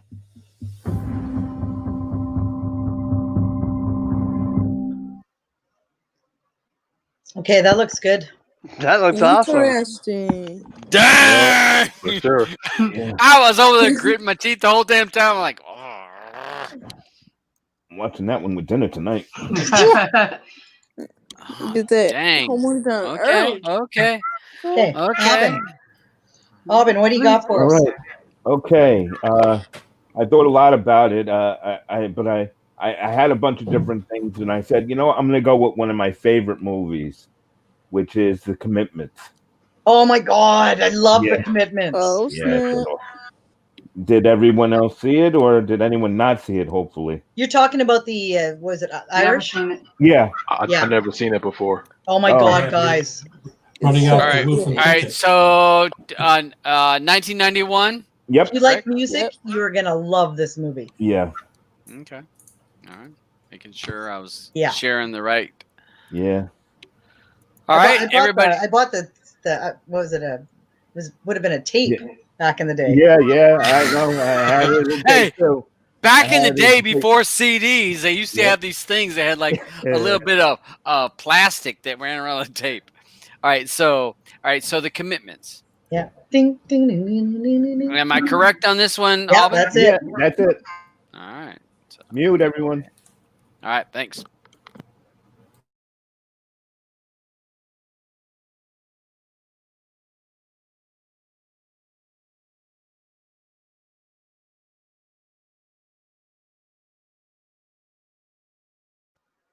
What are you doing?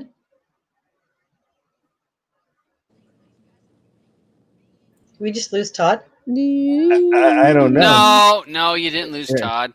Todd YouTube. hit I actually pulled up IMDb, not Yeah. You played the last one on IMDb, I know, but well, I don't know. and it played fine. Yeah.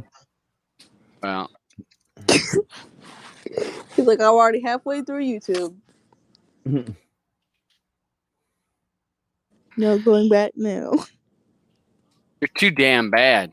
Mhm. All right, so here we go. Yeah. Trailer. There we go. All right, we're good. Right. Hey, hang with me.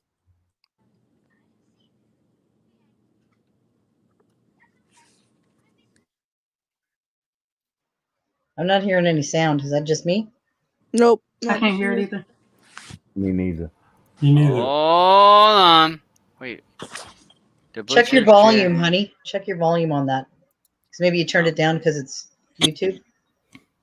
All right, hold on. Let me share it again and tell it to share the audio. I think I'm going to be in charge of this from now on. Hey, you can have it because, your Honey, computer's you may slow. need to update. Check the That's what volume, happened hon, with right my there. YouTube, That volume. But it was The volume. flashed. I had to update mine, so you may need to update your YouTube. Todd, check the volume on YouTube there. Hardest working band is looking for you. Contact Jay Rebel. Wise men say. Full screen. Zeppelin. Sinead O'Connor. Yeah, kick us out, Todd. John Bias, Joni Mitchell. Wings. Well, what kind of music are we going to be playing, Jimmy? Soul. Soul? That's what you got to measure up to, lads. Well, like, maybe we're a little white. Nowhere to run to, baby. Nowhere to hide. When I look in the mirror to comb my hair, I see your face just smiling there, yeah. Had to see if you could play before I pay for them. You're trying to tell me you play with B.B. King? Martha Reeves, Sam Cooke, Otis Redding. Lads, you're looking at the commitment debts. Brilliant management, Brother Rabbit. Show me a man that show me. Let's keep relations on a professional basis. How are we professional if we've never been paid? It feels much better being an unemployed musician than an unemployed pipe fitter. All you gotta do is try.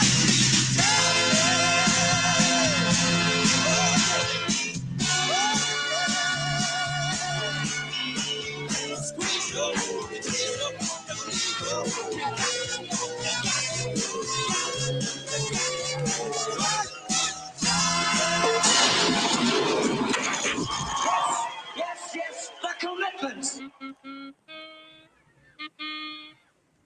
I'm black and I'm proud.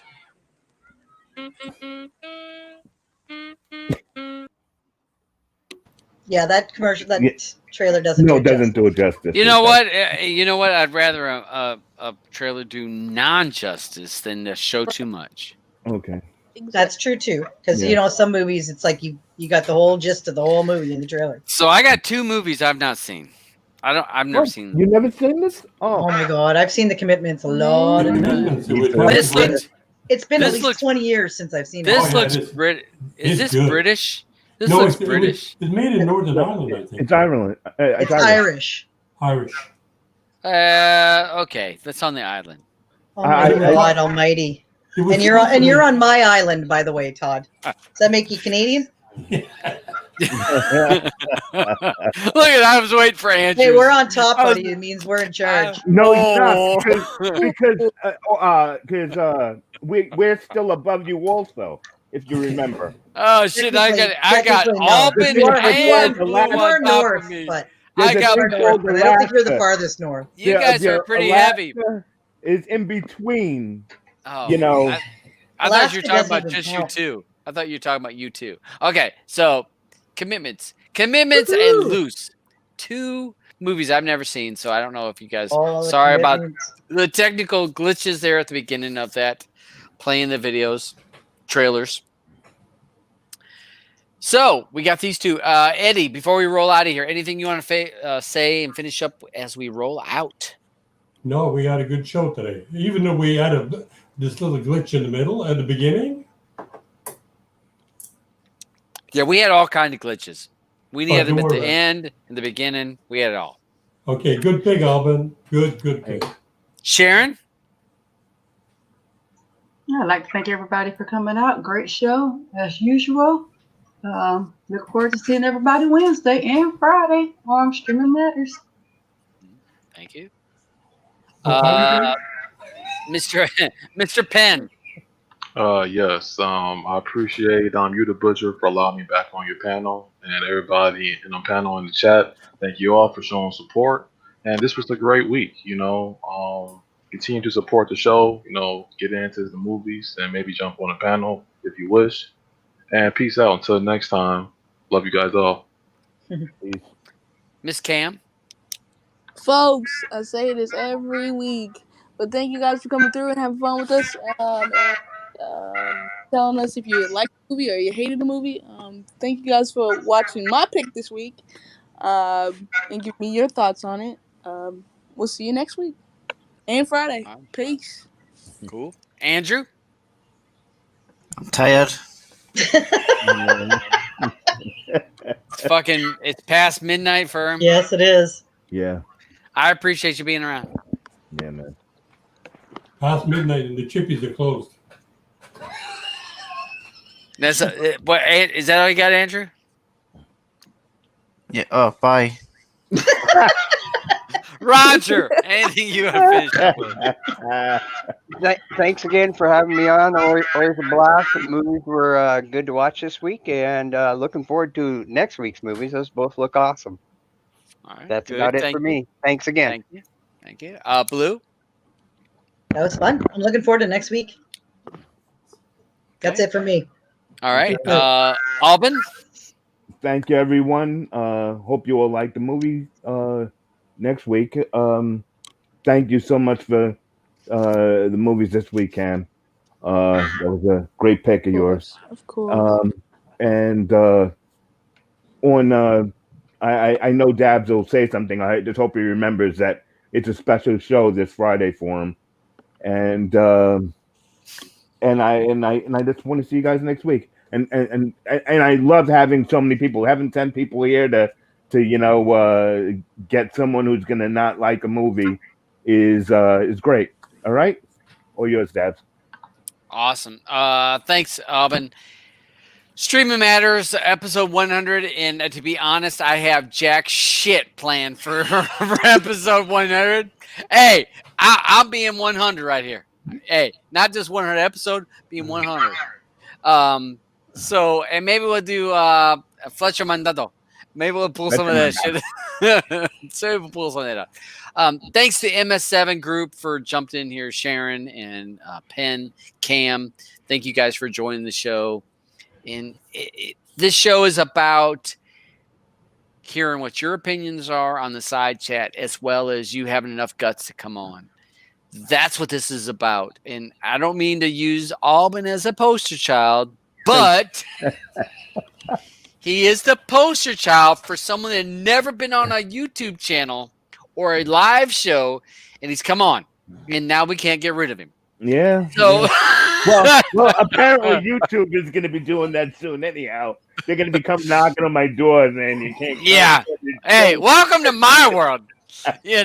So yeah, it's gonna happen. So great picks this week, great picks next week.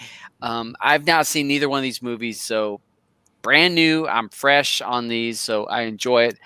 This show only works if you guys watch the movies and you're willing to chat on the side. That's how this show works. And you don't have to be techie. All you gotta do is do that. Again, watch on Friday, 5 p.m. East Coast time, 2 p.m. West Coast, and 10 p.m. for the people on the island. I don't know what we got going on for episode 100. I'll just go with it. So again, thanks for everyone that joined this channel. Yeah, don't forget he's going to be there.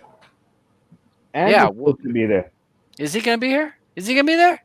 Hey, you know what? He needs to be there because, again, Cody Matters started because of that guy. That guy right there. Cody Matters started because of that. Yep, it started because of that. And Streaming Matters because I tried to change the name. Hopefully it doesn't get in trouble with YouTube, but obviously I haven't. I'll be on after work. Yeah, whatever. I'll be on. So I'll be on after work. We'll see where it goes. Whatever. I might even break out my snowman outfit. Oh, man. All right. I won't be on, guys. Sorry. Hey, I enjoy it. Thanks for everyone watching. Hey, we had a good time, and we'll see you on the next show, Friday or next Wednesday. We'll see you then.